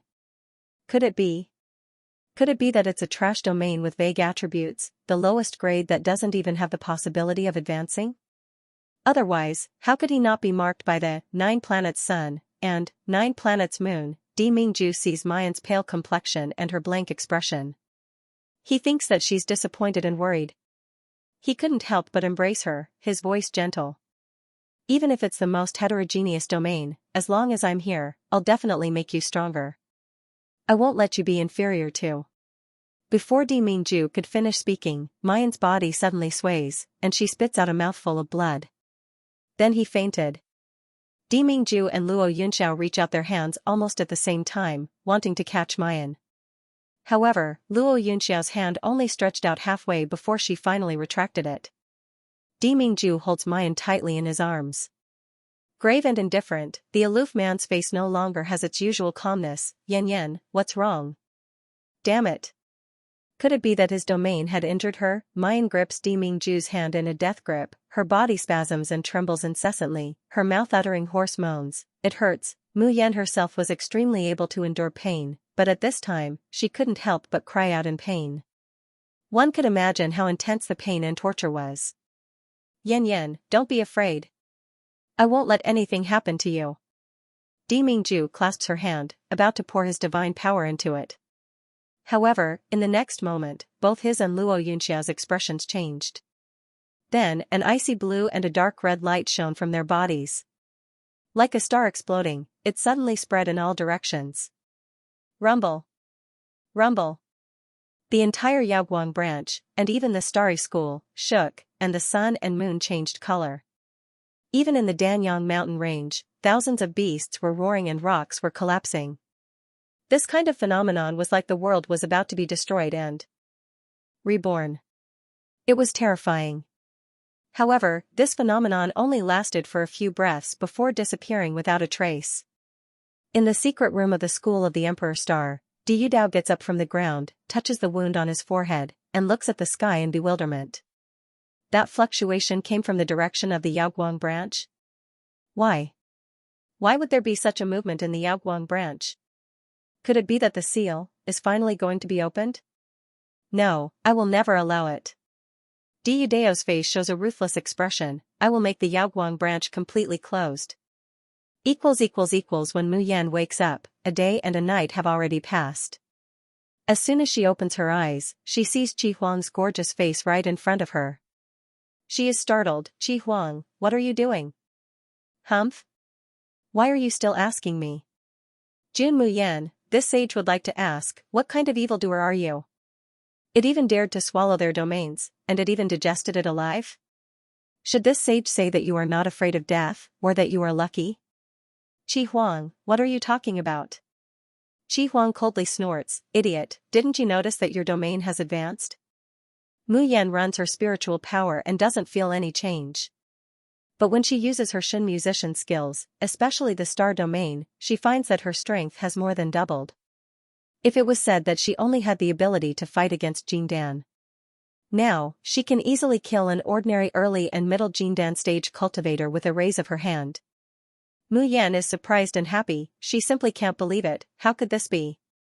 Qi Huang said that the advancement of the domain is even more difficult than the advancement of the cultivation base. She is already very lucky to be able to activate the domain at this age and cultivation base. She didn't expect that in just a few months, her domain would advance again. TCH, you have swallowed the domain of 2 experts, and Di Mingju's is at least rank 8. Even if you only swallow a little bit, it is enough to fill you to death. It's just a rank up, what's so strange about it? Mu Yan, so, what kind of strange domain did she activate? It actually advanced by swallowing other people's domains. Because of Mu Yan's unheard of domain, Di Mingju temporarily returned to the Xiaoxian continent to investigate this matter after ensuring that she was fine. After pausing for a long time, Mu Yan finally arrived at the Linglong Pagoda. Xiaobao, whom she missed day and night, was the person she cared about the most in the world. Wait for Nyangqin will come to your side soon. With a flicker of light and shadow, Mu Yan is inside the exquisite pagoda. The moment the spiritual power was activated, the vicious beast of the 11th layer let out a deafening roar and appeared in front of her. Half a month ago, this vicious beast was still powerful, distant, and undefeatable to her. But at this moment, she calmly watched this vicious beast charge towards her. However, he could still judge it as too slow, its spiritual power was not effective enough, and its moves were too blunt. Mayan smiles faintly and twirls the Tian Emochin in her hand. In an instant, it shines with a myriad of colors, and finally turns into a transparent sword. The first place on the list of delicacy is mine today. As the first rays of dawn appeared, the entire starry school was still in a state of silence. There were only a few diligent people who had just woken up and were diligently practicing. Even the towering Linglong Pagoda was quiet. Yes, how many people would climb here in the wee hours of the morning, however, at this moment? Roar, roar. Ho! 3 beastly roars pierced through the clouds and alerted everyone in the starry school. Someone looked up at the gigantic beast in the sky and couldn't help but exclaim. Ah, it's the spirit of the Linglong Tower, Fan Xing. I saw him in the Alcade branch last time. Why is Fan Xing here?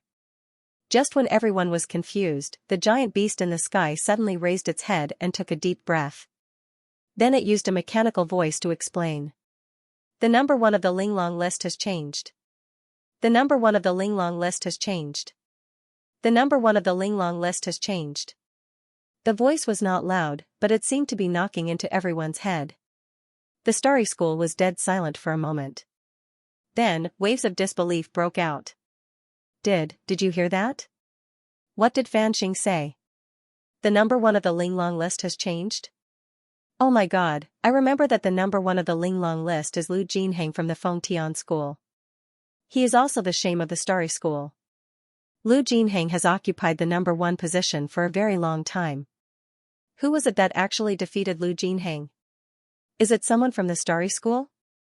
While the crowd was discussing, Fan Xing lowered his head and slowly opened his mouth. The new number 1 of the Linglong list is Yi Liangchen. The new master of the Linglong list is Yi Liangchen. Yi Liangchen. Yi Liangchen. Yi Liangchen, the mechanical yet majestic voice resounded through the clouds and shook the world. Even the Danyang mountain range that stretched for thousands of miles was covered by the voice. Every blade of grass, every rock had clearly heard this name. The voice traveled to the core of the Danyang mountain range, the deepest underground. Almost no one knew that there was an unimaginably powerful secret plane deep underground. In the secret plane, there was a 5-year-old baby who was sleeping soundly while hugging a long sword that was even bigger than his body. Beside him, there was also a plump and furry fat rabbit squeezed in. New master of the Linglong list. Yi Liangchen. The little boy's eyes snapped open, and he almost instinctively blurted out, "Mommy." A pair of azure blue eyes sparkled in the dim light, filled with desire and expectation. However, when he looked around, it was still quiet and there was nothing. The baby lowered his long eyelashes in disappointment and hugged the long sword in his hand tightly. At this moment, the surrounding air suddenly changed. Countless devil's vines surged over from all directions, baring their fangs and brandishing their claws, attempting to devour it. But there was no hint of surprise or fear on the baby's face. Instead, he waved the long sword in his hand that was even larger than his body, and his delicate little face revealed a disdain and coldness that did not match his age. The fat rabbit, who was sleeping soundly, seemed to have sensed something and opened its eyes. It let out a howl. However, there was no fear in his voice, only excitement. He channeled his spiritual energy into the sword. The originally broken gray longsword suddenly lit up with a dazzling light. Following that, sword rays shot out in all directions, and a large number of devil's vines were chopped into pieces in a short 15 minutes. The little boy looked at the broken and dim longsword in his hand and threw it into the air. And those devil vines that were chopped up into pieces seemed to be drained of their vitality by some power. In an instant, they withered and turned into a barren land. The longsword spun in the air and returned to the little baby's hand. He didn't know if it was an illusion, but the originally broken long sword seemed to have recovered a lot after absorbing the vitality of the devil vines in this garden. The little baby lowered his head and looked at the fat rabbit that was happily jumping at his feet. His expression was a little lonely as he murmured, "Bunny, Baixia's vitality has recovered a little. But, how long will it take to break through the restriction? Xiaobao really misses Niangqin. Where is Niangqin? How far away is she from me? Is Niangqin injured? Is she sad? Is she cold or hungry? Will Niangqin forget Xiaobao?" The fat rabbit jumped into his arms and gently bumped its head against his chest. Then, it used its soft fur to rub against his chin and held. Although it's very happy to be with the little master every day, and there are a lot of delicious food in this secret territory, this rabbit also misses the female devil. It turned out that this little baby was Xiaobao. After Xiaobao and Mu Yan endured the god-slaying tribulation together, he lost consciousness. And when he woke up, he found himself in this strange secret territory. There were countless elixirs in this secret territory. Even if Xiaobao didn't recognize these elixirs, he could still feel their rarity. At first, Xiaobao was very happy to see these elixirs. Because he knew that if he picked all these elixirs and brought them back, Niangqin would definitely be happy. But very soon, Xiaobao discovered that there were not only precious elixirs in this secret territory. There were also powerful and ruthless vicious beasts and terrifying bloodthirsty devil plants. In the beginning, Xiaobao and the fat rabbit were chased by these vicious beasts and devil plants, cutting a sorry figure. If it weren't for the fat rabbit's devouring ability, they would have already died on the first day. At that time, Xiaobao almost thought that he would never see Mu Yan again. However, they soon encountered a turning point. In the center of this secret territory, there was a huge open space. Not even a blade of grass grew around the open space, and no beasts dared to take a step closer. And in the middle of that empty space, there was a broken black longsword. Xiaobao was being chased by the demonic plants and ferocious beasts, so he accidentally stumbled into this empty space. The moment it stepped into the empty space, the fat rabbit wailed in pain. She fainted in Xiaobao's arms. The demonic plants and beasts that were chasing after little treasure all stopped outside the clearing, not daring to even take a step closer. Bunny? Bunny! What happened to you? Xiaobao called out to the fat rabbit in his arms in a panic. At this moment, an old and deep voice resounded from the depths of his soul. Are you willing to form a contract with me? Xiaobao jerked his head up. Who's talking? The black sword hovering in the air swayed slightly. I am the evil warding sword, an ancient divine weapon. Are you willing to form an agreement with me? I can help you to dominate the four seas and become a supreme celestial lord. Xiaobao blinked and angrily glared at the black sword. You hurt my bunny, who wants to form a contract with you? The Bixia sword seemed to freeze for a moment, and even the light around it dimmed. Xiaobao's handsome little face is cold, and he shakes his head without hesitation. No. Why? Because you're too ugly. Xiaobao answers methodically, Niangqin likes beautiful things.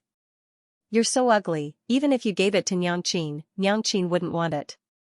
There's one more sentence that Xiaobao doesn't say. He can feel that this sword is very powerful, but it's not as powerful as Niangqin's Tianmo Qin. Since it's not as good as the Tianmo Qin, and is even uglier than the Tianmo Qin, Niangqin wouldn't like it even if he gave it to Niangqin. Then why would he want it? The Bixia sword shakes violently, simply unable to believe this result. Then, that old and deep voice, full of mystery, turns into a low roar of exasperation. Are you kidding? Do you know how many people in this world want to get the Bixia sword? Do you know that the largest sect in the Ziyun boundary trapped me in this Fuxi secret territory, grinding away day and night, just to reduce my power and control me? Anyone would go crazy for an ancient secret protector like Laozi. You actually despise me for being ugly. Despise me for being ugly. How am I ugly? Xiaobao doesn't say a word, not even looking at him. He turns around and walks away with the fat rabbit in his arms. In Xiaobao's view, what Niangqin doesn't like is equal to what he doesn't like. What he doesn't like is naturally useless. However, Xiaobao hasn't taken 2 steps. Suddenly, he feels a cold whistle approaching from behind. As soon as he turns around, he sees that the black sword that was just hanging in the air is actually coming straight at him. Xiaobao's expression changes. He wants to dodge, but he's one step too late. However, the expected pain of being pierced by the sword doesn't come. Just as the tip of the sword is about to touch him, it suddenly turns around, and then gently cuts a small wound on his arm. Blood drips down from the wound. The black sword quickly sinks down, very consciously and nervously catching the blood. The blood falls on the sword, and suddenly disappears without a trace. Dark red lines gradually appeared on the originally pure black longsword. Those lines grow until the entire sword is completely covered. Xiaobao is still a little confused, not knowing what's going on. He hears an insolent laugh, ha ha ha, you dare despise Laozi, but now you still have a contract with Laozi. However, the laughter became softer and softer until it disappeared without a trace. Following that, the red veins on the longsword gradually faded away. After the red color faded, it fell to the ground with a clang. However, the appearance of this black longsword could no longer be described as shabby. The hilt of the sword had rotted away, and the blade was chipped. It was like a piece of scrap metal. If they were to be sold outside, not to mention crystal stones, they might not even be able to sell for a single copper coin. With a cold face, Xiaobao covered his bleeding hand and kicked the broken sword aside. He was about to leave. However, with every step he took, the broken sword bounced and followed him. He walked 10 meters, and broken sword followed him 10 meters. Xiaobao frowned and looked down at Bixia. Don't follow me. After saying this, Xiaobao thought he would hear that noisy voice again. Unexpectedly, the sword swayed, but it was silent. Just as Xiaobao was puzzled, the worn-out sword straightened up with great effort and started drawing on the ground. F***ck, your level is too low. Hurry up and help me fix it, Xiaobao chuckled, bypassed the broken sword, and walked forward. The Bixia sword was anxious, and it quickly jumped up, continuing to carve words on the ground. Don't you want to improve your strength? Xiaobao stopped. Of course he wanted to improve his strength. Because only when he was strong could he protect his mother. He didn't want his mother to be injured again and again, even risking her life to protect him. But what he wanted was true strength, not to rely on a broken sword. Seeing that Xiaobao was about to leave, the Bixia sword hurriedly continued carving. There is a way to improve your strength in this secret realm, I will take you to find it. The condition is that you help me fix it. Seeing these words, Xiaobao hesitated. The Bixia sword immediately sensed it, and continued carving. I can also take you out of this secret realm, oh. The last sentence instantly broke all the defenses in Xiaobao's heart. What he wanted the most right now was to leave this place and return to his mother's side. And when he was being chased by the demonic plants and vicious beasts, he also tried to find a way out, but he found that this secret realm was set up with a powerful seal that he couldn't open. Xiaobao bent down, and picked up the huge sword. The Bixia sword excitedly made a buzzing sound. If it turned into a human voice, it would be a proud and arrogant laugh. Xiaobao held the fat rabbit, raised his head, and murmured softly, "Rabbit, for a moment, I seemed to feel that my mother was by my side. I seem to have heard my mother's name." The fat rabbit tilted its head, somewhat puzzled. It didn't hear it, and the Bixia sword on the side hummed mockingly, "Heard my ass." The seal of this secret realm prevented spiritual power, talismans, and sound from passing through. Xiaobao lowered his head in disappointment.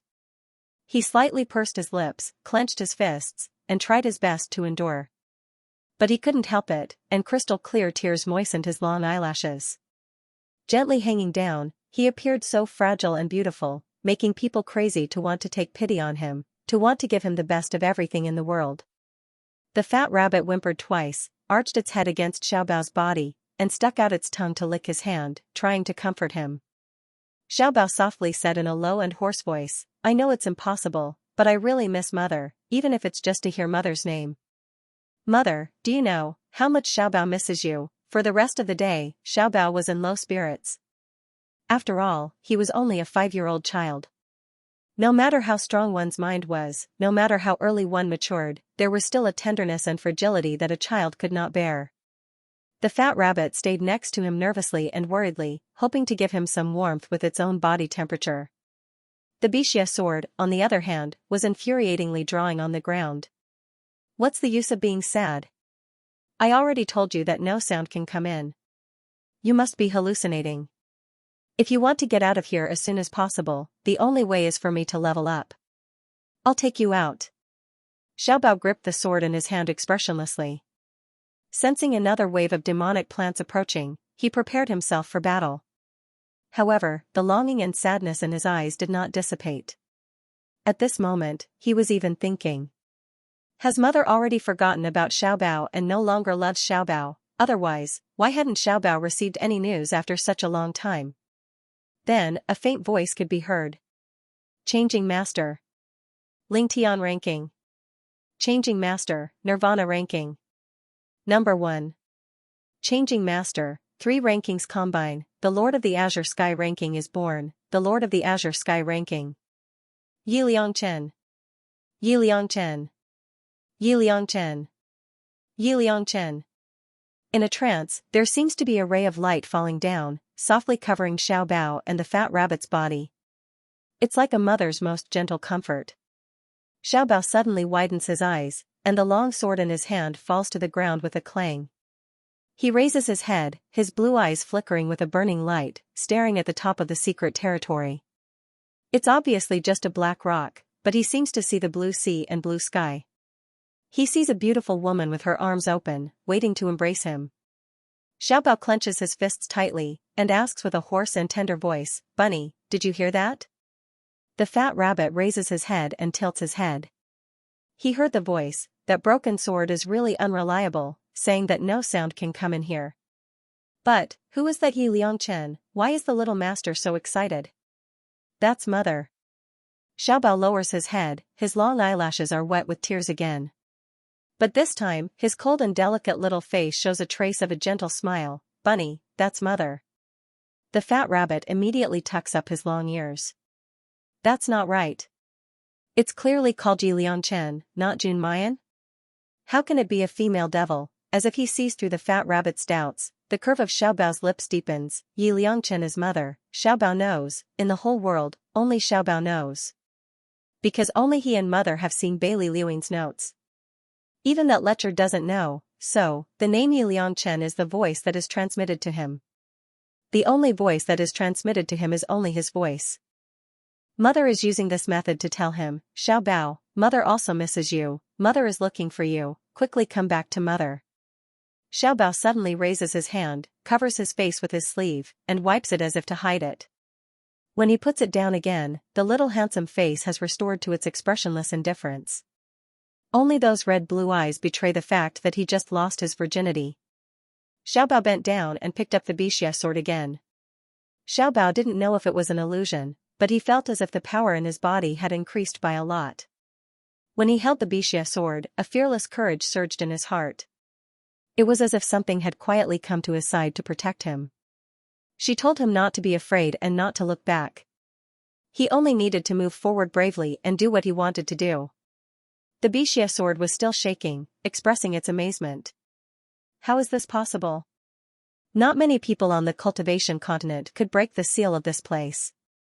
How could this sound come in? Xiao Bao held the Bixia sword, which was even bigger than his body, in front of his chest, and said in a crisp, cold voice, Bixia, what's the fastest way to leave this place? Bixia waved his sword and was about to answer.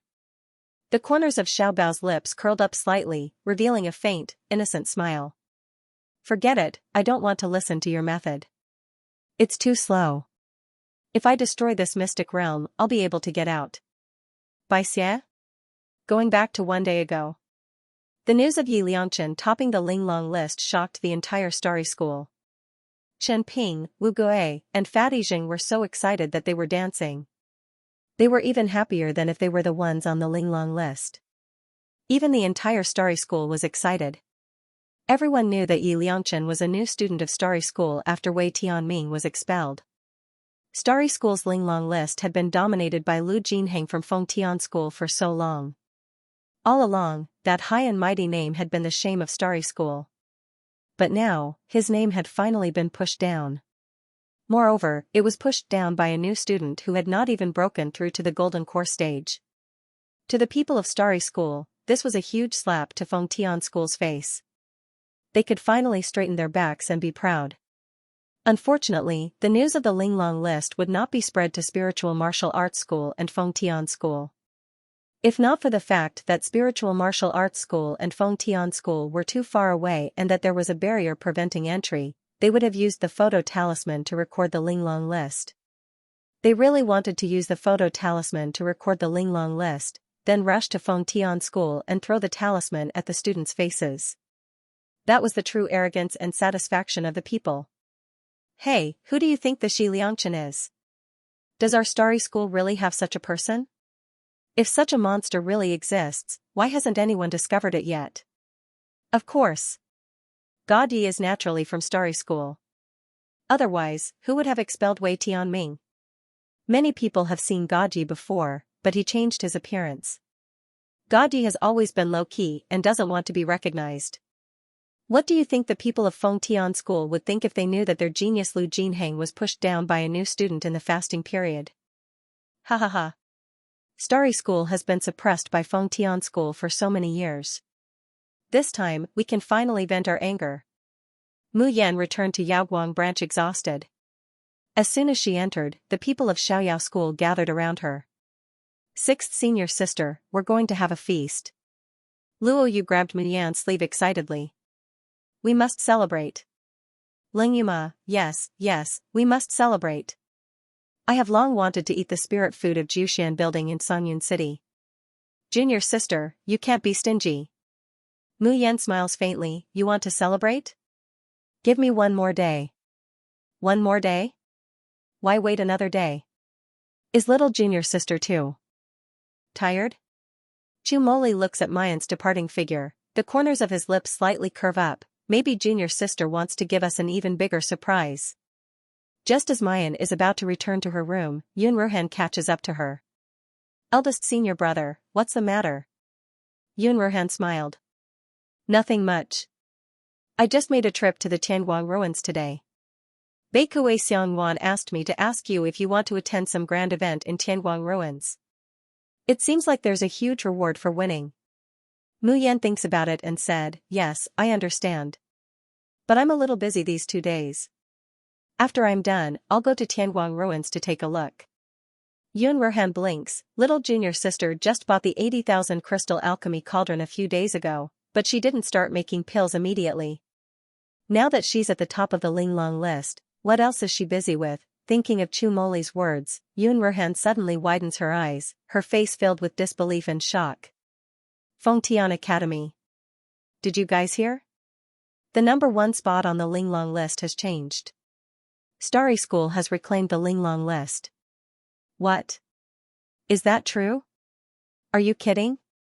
The #1 spot on the Linglong list belongs to our senior brother Lu Jinheng. Who can take the #1 spot from him? It's true. I have a cousin in the Starry School. He just sent me a message talisman very proudly, Yi Futian said. The students in the Fengtian Academy fell into a short silence. Then, they could not help but shout. Who? Who pushed senior brother Lu down? Is it that Ouyang Qing? Humph, no matter who it is. His strength is still incomparable to our senior brother Lu. That's right. The difficulty of climbing the second Qingyun list will be increased by 10%. The fact that senior brother Lu can make it to the Linglong list means that his strength has far surpassed Ouyang Qing. So what if Ouyang Qing takes back the #1 spot? At most, he can only catch up to senior brother Lu's tail. No, you guys are wrong.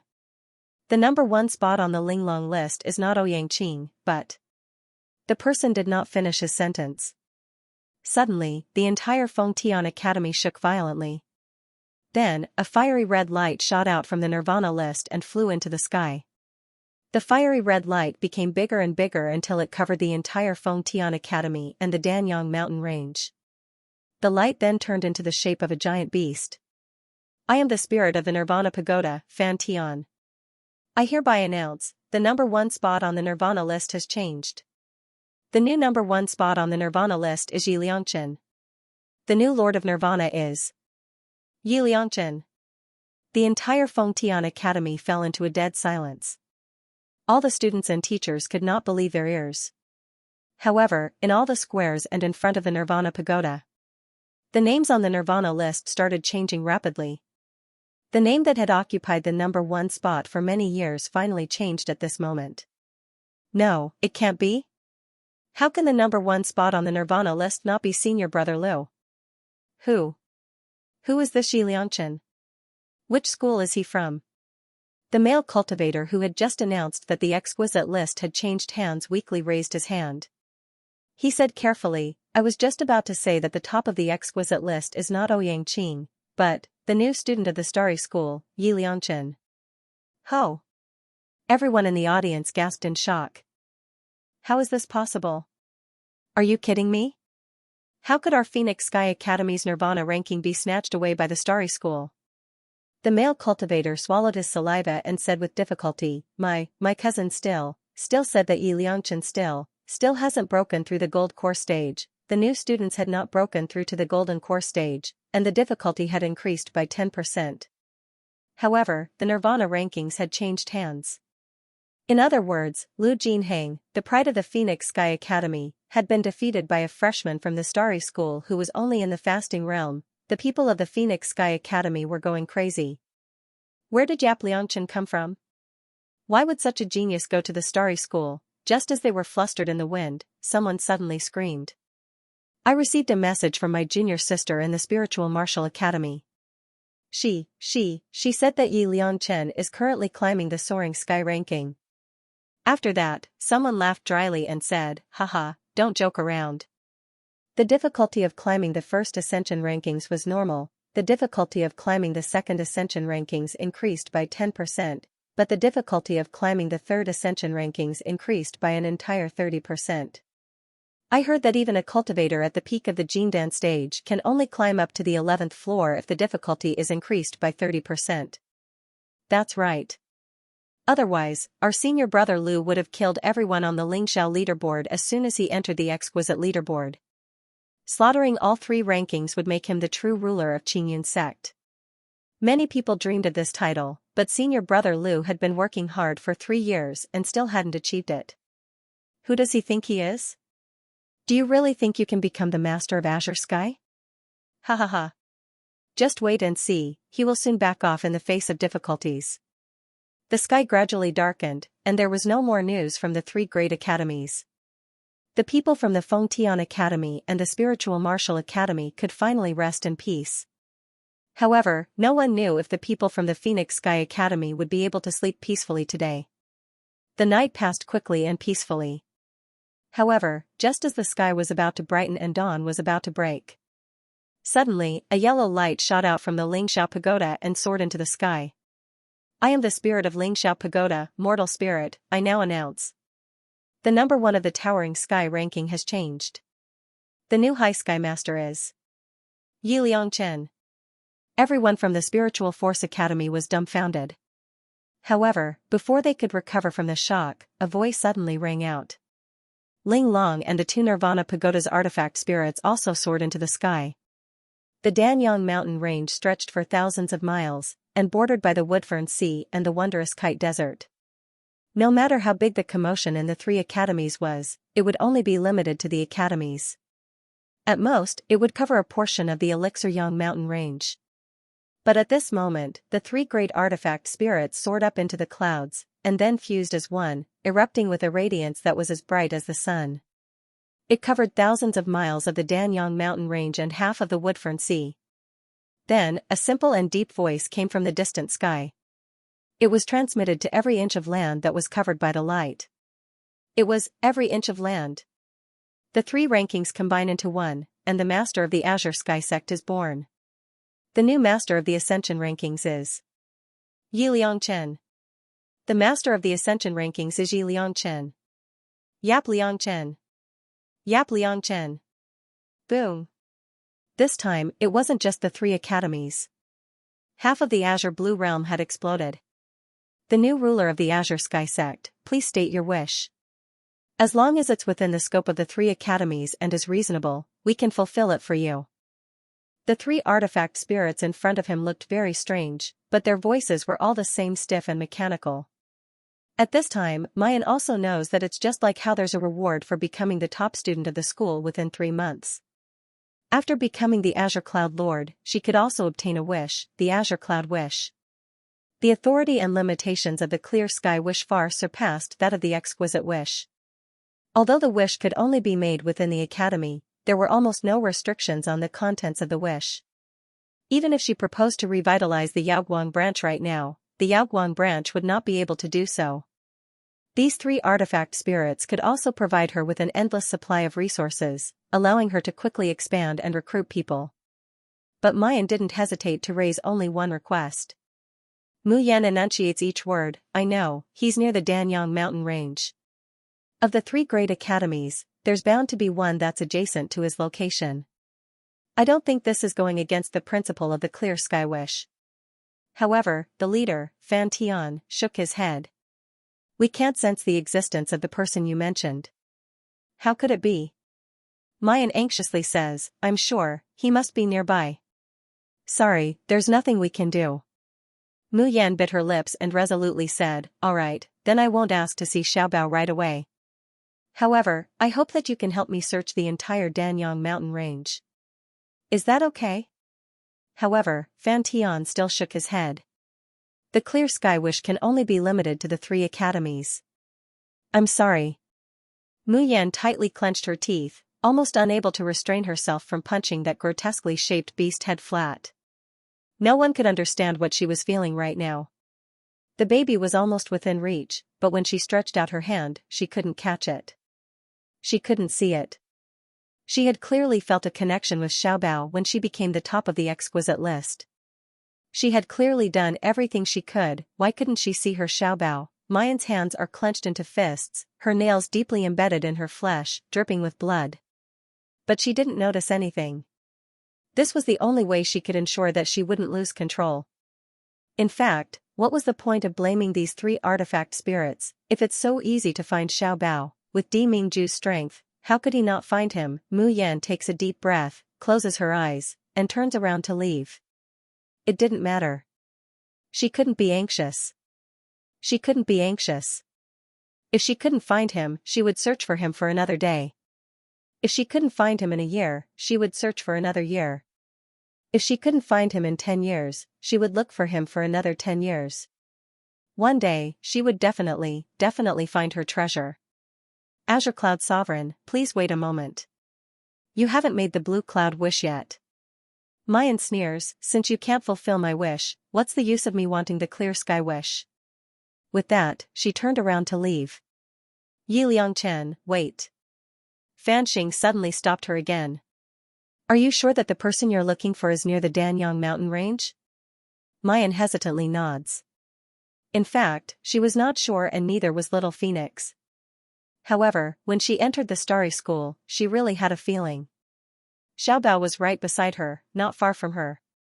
Ordinary Star tilted his head and said, how about we combine the spirits of the 3 treasures and transmit your name and our power of will to every inch of the land around here? Whether it was the mountains, the sea of clouds, or thousands of miles underground, or even the deep sea. As long as it's within our range, we can guarantee that we'll be able to reach it. But the range is too wide. Even if the power of will seeped in, it will be reduced to almost nothing. Moreover, whether the person you're looking for is within this range is too uncertain. You have to be mentally prepared. Mu Yan's eyes suddenly brighten. Good, I want this wish. Even if there was only a slim chance. Even if this method was no better than finding a needle in a haystack. However, she would absolutely not give up on even the slightest chance of finding her Lil Bao. After returning from the Linglong Pagoda, Mayan shut herself in her room. People were celebrating and going crazy for the name Yi Liangchen. The people of the Xiaoyao school knocked on the door several times, but Mayan dismissed them with the excuse that she was too tired. She didn't even see her youngest martial uncle. In the space, Qi Huang, this noble spirit rarely puts down his arrogance, and keeps trying to make Mayan laugh. However, all he gets in return is a weak and pale smile from Mayan. If she couldn't find him, she wouldn't be so sad. But she clearly thought of a way, clearly felt a familiar aura close at hand. But when she reaches out to grab it, it's still empty.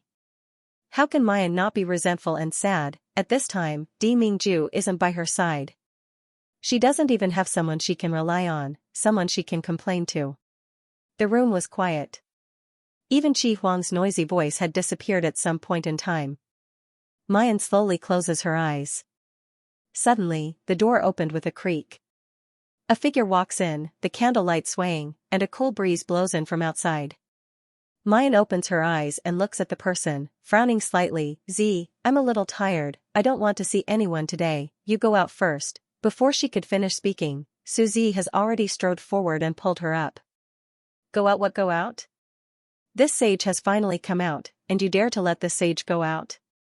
Jun Mayan, you're tired of living. Mayan widens her eyes in surprise. Qi Huang? Humph, it's this great master. Mayan presses her temples with a headache. Qi Huang, didn't I tell you that before Suzy's illness is cured, you're not allowed to use his body again? Still not coming out for me. Qi Huang rolls his eyes and disdainfully says, isn't he just a mortal? If he's dead, what's the big deal? Mayan's face sinks. Qi Huang, return to the space, or I'll really get angry. Qi Huang's face sinks, a dark and bloodthirsty light seems to flash in his eyes. However, when he raises his head, he meets the girl's pale face and eyes that have lost their light. All the ruthlessness unconsciously recedes like a tide. He bites his lip. Suzy's handsome and delicate face shows a trace of imperceptible grievance. Today, this sage will only occupy his body for a few hours, and I guarantee that he won't die. Is this okay? Saying that, he grabs Mayan's hand. There is one thing that this sage can only do when he has a physical body. Jun Mayan, quickly come with me. Before Mu Yan can react, she has already been dragged out by Qi Huang.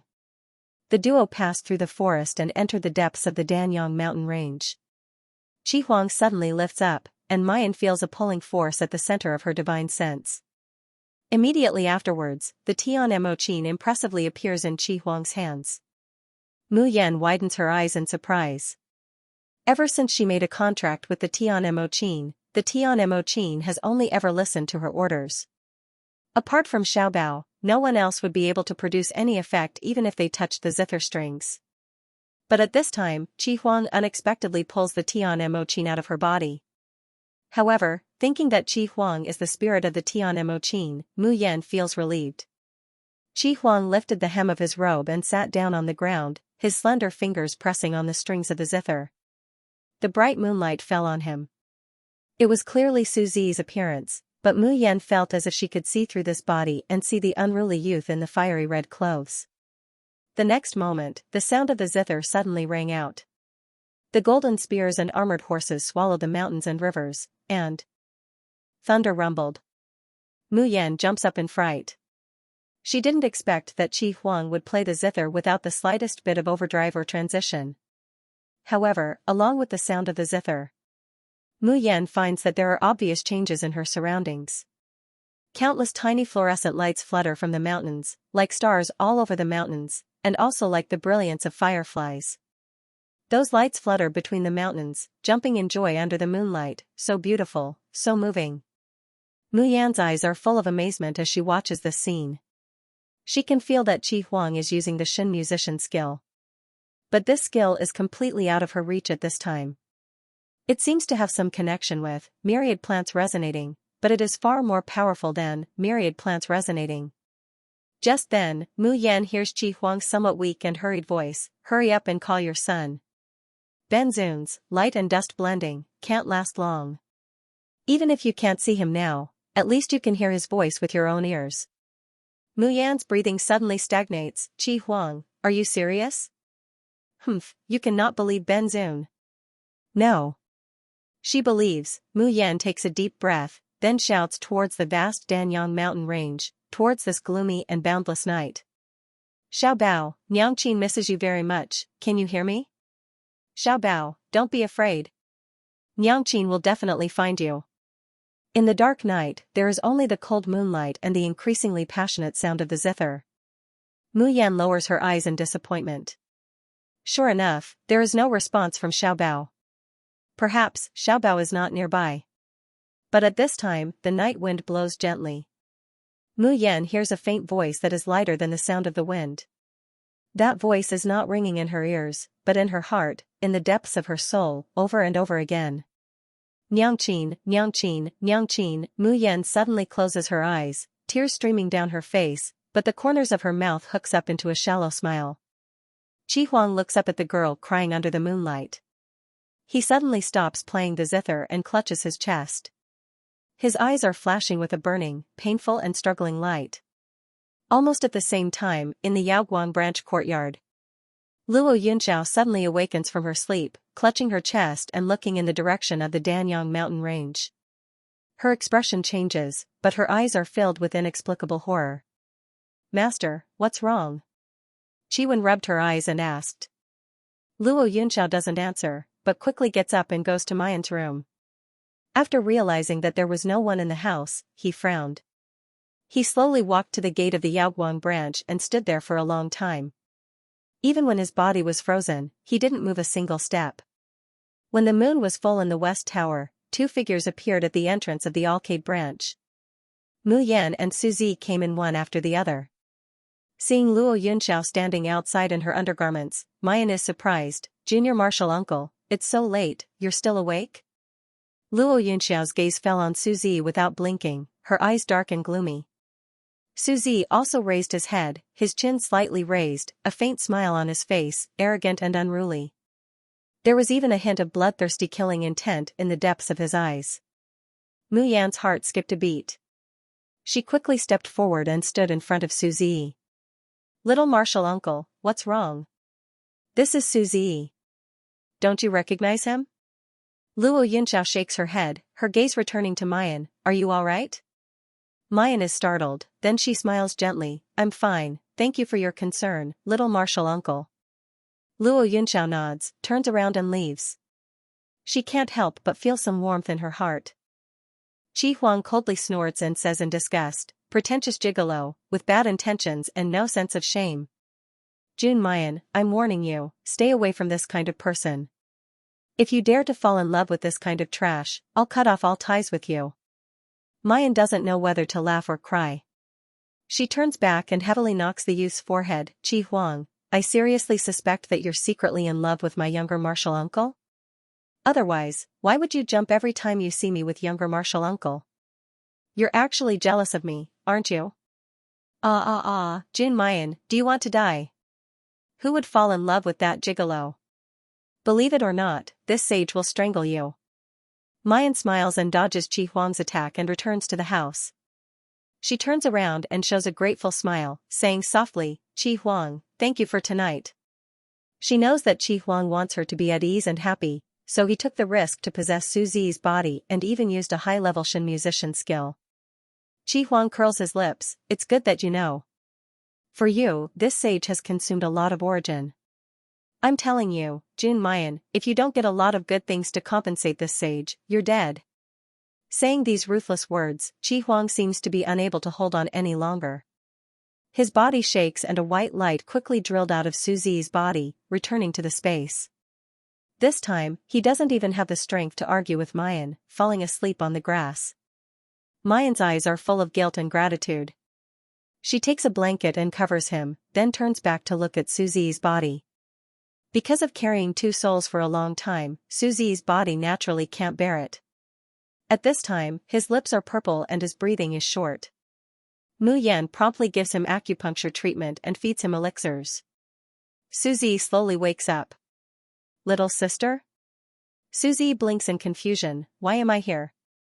Mayan's face is full of shame, finding it difficult to speak. I'm sorry, Z, my spiritual pet saw that I was sad and wanted to make me happy, so he didn't abide by the agreement and possessed your body. Su Zi struggles to get up from the ground, there's no anger on his face. Instead, he asks with concern, little sister, are you still sad? Mayan shakes her head, I'm not. That's good. Su Zi revealed a sincere smile. It's little Missy's spiritual pet.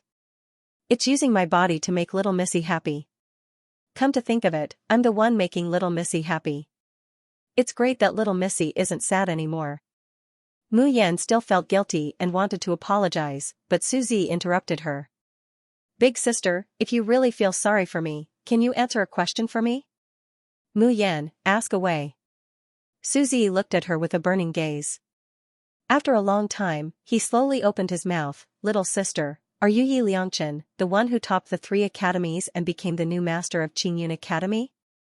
Mu Yan stares blankly for a moment, then smiles carelessly, why would Zi ask that? Su Zi took out a talisman from his pocket and revealed a bright smile on his handsome face. This is the talisman that little sister gave me. I only found out after I went to the Tianguang ruins that the person who drew this talisman is also called Ye Liangchen. That Yap Liangchen is a woman. Speaking of this, Su Zi's eyes fell on Mu Yan's face, as if he was seeking confirmation or waiting for an answer. Sister, are you Yi Liangchen? Mu Yan smiled, took a sip of the cold tea, and said, yes, I am Yi Liangchen. Su Zi obviously didn't expect her to admit it. He was dumbfounded for a long time. His eyes suddenly lit up, and the mole under his left eye shined brightly, giving him a sense of evil charm. Sister, you are so awesome. He counted his fingers and said excitedly, you can heal, play the zither, assist, and have such a powerful strength. Even brother Lu Jinhang was completely trampled under your feet. By the way, did you draw those talismans? Those talismans are so powerful, better than what I can buy outside. Did you really draw them? Saying that, he tilted his head proudly, now, if I tell others that I am Yi Liangchen's younger brother, the whole blue world will envy me. Mu Yan looked at his naive look, as if she was looking at her silly disciple, Liu Beiyu. Thinking of Liu Beiyu, the people of Hellfire Valley, and the laughter of the past, Mu Yan's face showed a dazed smile. She suddenly reached out and patted Su Zi's head, chuckling, do you have the jade key to Tianguang ruins? Su Zi nodded obediently, yes. Mu Yan waved her hand, go and wake up all the brothers. Su Zi was puzzled, wake them up? Sister, what are we going to do? Mu Yan revealed a mysterious smile, and said leisurely, of course, continue to slaughter the list. Su Zi? Xiaobao, do you hear Mother calling out to you? Did you hear the news that Mother passed to you? If not, then Mother will let the name Yi Liangchen spread further and louder. Since we can't find you, then Mother will stand in the same place, emitting a dazzling light, so that no matter where you are in the world, you will definitely see Mother and return to her side. Tianguang Ruins. As soon as Mu Yan entered the shop, North Sunflower Xiangyuan greeted her with joy. Sister Yi, you are finally here. But very quickly, her little face fell. But the first round of the glorious heavenly light competition is about to end. Even if we participate now, I'm afraid it's too late.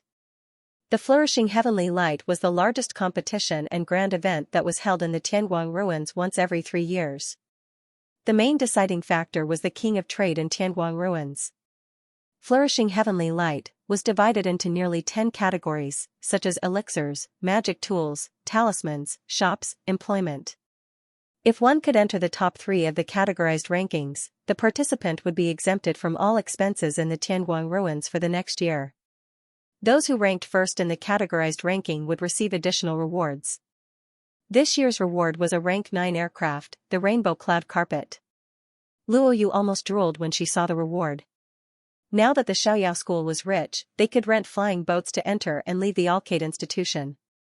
However, it was still very painful to buy an aircraft. Even if he bought one, he would at most be able to buy a 5th-grade aircraft. He had never even heard of a rank 9 aircraft, much less seen one. 6th senior sister, this is good, we want this. North Sunflower Xiangyuan looked like he was about to cry. If Sister Yi had joined Golden Heavenly Light from the very beginning, she would have definitely gotten into the top 3 of the categorized ranking. But now, more than half of the competition has passed. The other people's points are already very high. If we start catching up now, how can we make it in time? Mu Yan looked at the description of Flourishing Heavenly Light on the virtual announcement, but her eyes didn't stop on the rewards on the classification list.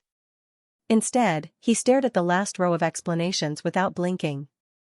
The Flourishing Heavenly Light Ultimate ranking was not categorized in the entire Heavenly Light Ruins, and only the top 20 in trading points could enter. The person who obtained first place in the overall ranking would become famous throughout the entire cultivation world. Tianguang Ruins also had an unexpected gift for them. What 9th-tier flying treasures, what crystal stones, she didn't care about any of them. Right now, the only thing she cared about was making Yi Liangchen famous in the cultivation world. Mu Yan patted Xiangyuan's head lightly and smiled. Go and sign up. Beikue Xiangyuan nodded obediently and raised her head to look at Mu Yan with some hope in her eyes. Sister Yi, I'm going to register now. It's to register for the talisman vanquishing role, right? Mu Yan shakes her head, no, report the talisman list and the store list. North Sunflower Xiangyuan's eyes lit up when he heard that. Sister Yi is indeed the smartest. Even if we can't make it into the top 3, we can at least make it into the top 20. Our appearance on the list will help the old master's number 1 in the world become famous. Mu Yan smiles noncommittally. Luo Yu and the rest were curious about the current rankings, so they followed North Kue Xiangyuan to Rebirth Plaza, where the registration for the Golden Heavenly Light was held.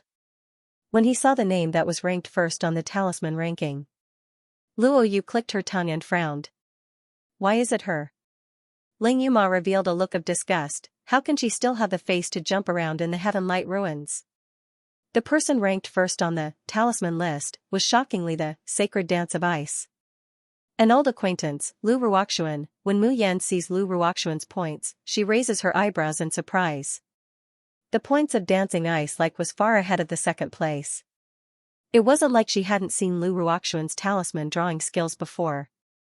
How could he have so many points, and, if she remembered correctly, that day when Emperor Mingju and Little Marshal Uncle were in class, Lu Ruoxuan was driven out of the Alcade branch. It was said that her fate was incomparably miserable. He was even ostracized by the entire Starry School. Even in this situation, this woman could still get up. Wasn't this heaven-defying luck a little too strange? When Mayan turns her gaze away from the talisman list, and turns to the general list of the Flourishing Heavenly Light. Even with her composure, she couldn't help but exclaim, damn, this gap is too big. Lu Ruoxuan had more than 2 million points on the talisman list. That was more than twice as many points as the second place. But the problem was that Lu Ruoxuan's points were not even in the top 100 of the Flourishing Heavenly Light list. As for the first place, it was the number 1 on the elixir list. Ling Yuyao had more than 20 million points. All the points on the entire talisman rankings were added together, yet they couldn't even catch up to a fraction of his. Mayan is looking at Ling Yuyao's points on the overall list with a frown. At this moment, a feminine voice came from behind. Yap Liangchen, long time no see. Mu Yan turns around to look. She was petite and had delicate features. However, she had put on a coquettish and heavy makeup, and her entire person exuded a mature and charming charm. Amidst this kind of amorous feeling, there was a trace of strange incompatibility. In particular, her eyes, which flickered with burning ambition, caused her entire person to appear somewhat sinister and treacherous. Mu Yan's pupils shrink, and she says in a low voice, "Dancing of the ice?" Ha ha ha. Lu Ruoxuan laughed and her voice became more and more coquettish, as if it contained infinite temptation. "Why are you so surprised, goddessi? Don't tell me you don't recognize Winner?" Mayan slightly narrows her eyes, her expression sinking. It was normal for her not to recognize Lu Ruoxuan. The charming, seductive, and licentious woman in front of him was completely different from the pitiful woman who wept like a little white flower every day. As if seeing through her doubts, Lu Ruoxuan's smile became even more gentle. "The reason why I can become like this is because of Goddess's contribution. I really want to thank Godji. On the other hand, Godji, you don't seem to have changed at all." Lu Ruoxuan looked at North Sunflower Xiangyuan, who had just returned from his registration. She flashed a disdainful expression. "How long has it been? My #1 shop in the world is still selling third-grade talismans. TSK. Is there really anyone who would buy such low-level, crappy talismans?" A young man who was walking beside North Kuei Xiangyuan immediately retorted, "I don't know who was the one who shamelessly pretended to be our bossy, but he couldn't even draw a lousy third-grade talisman. Now that I think about it, the feeling of being slapped in the face in public must be very interesting." The person who spoke had the words elegant brow above his head, glittering with silver light. He was Yap Liangchen and Guobin, the #1 loyal fan of Laozi's shop in the world. Ever since he'd visited the #1 under the heavens shop for the first time, confident brother Guobin had come every day to make an appointment to buy third-grade talismans, rain or shine. Slowly, he got to know Bei Kuei, Xiangyuan, and the others better. As for Yi Liangchen, the talisman master, he admired him even more. When he heard Lu Ruoxuan humiliating his idol, how could he endure it? Sure enough, hearing his words, Lu Ruoxuan's face twisted.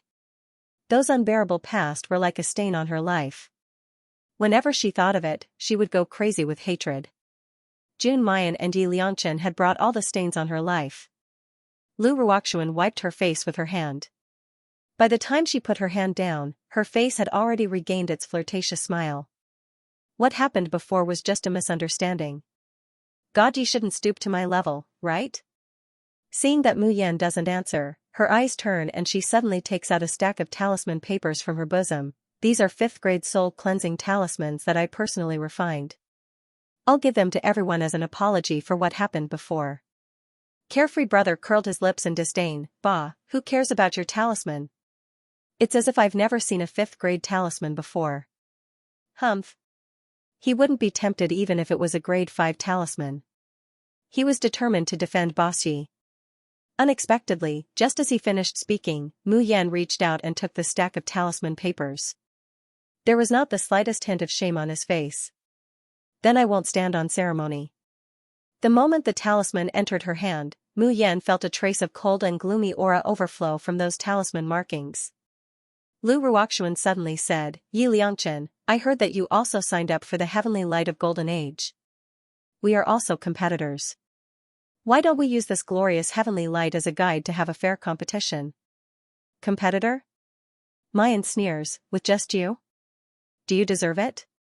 Bei Kuei Xiangyuan said angrily, "Our sister Yi just started to sign up today, but you want her to compete with you. What fairness? Do you have any shame?" Ling Yuma laughed, "Little Kuei, you are wrong. When did this woman have any shame?" Deep hatred flashed in Lu Ruoxuan's eyes. But she quickly suppressed it. She stared at Mayan and smiled contemptuously. "After saying so much, Yi Liangchen, you just don't dare to compete with me, right?" Mayan smiled, brushed her clothes, and said casually, "What's the bet?" Lu Ruoxuan was startled. Mayan looked at her disdainfully. You don't think that I will be interested in competing with you if there is no bet? You are worthy? Lu Ruoxuan clenched her teeth, and then giggled. Good, good, of course we have to increase the bet. How about this? The loser has to kowtow to the winner 3 times when they meet, no matter when and where. Are you kidding? Boss Yi, she is deliberately tricking you. Don't agree. Yes, sister, she has more than 2 million points. There are only 9 days left before the end of the competition. How can we win? Mu Yan, however, laughed softly. She had the most ordinary appearance in Tianguang ruins, but her smile was like 100 flowers blooming, bright and beautiful like the sun. She even overshadowed Lu Ruoxuan's heavy makeup. After Mayan smiled, she said slowly, okay, deal. Lu Ruoxuan bitterly looked at Mayan's disdainful expression. She gritted her teeth, sneered, and turned to leave.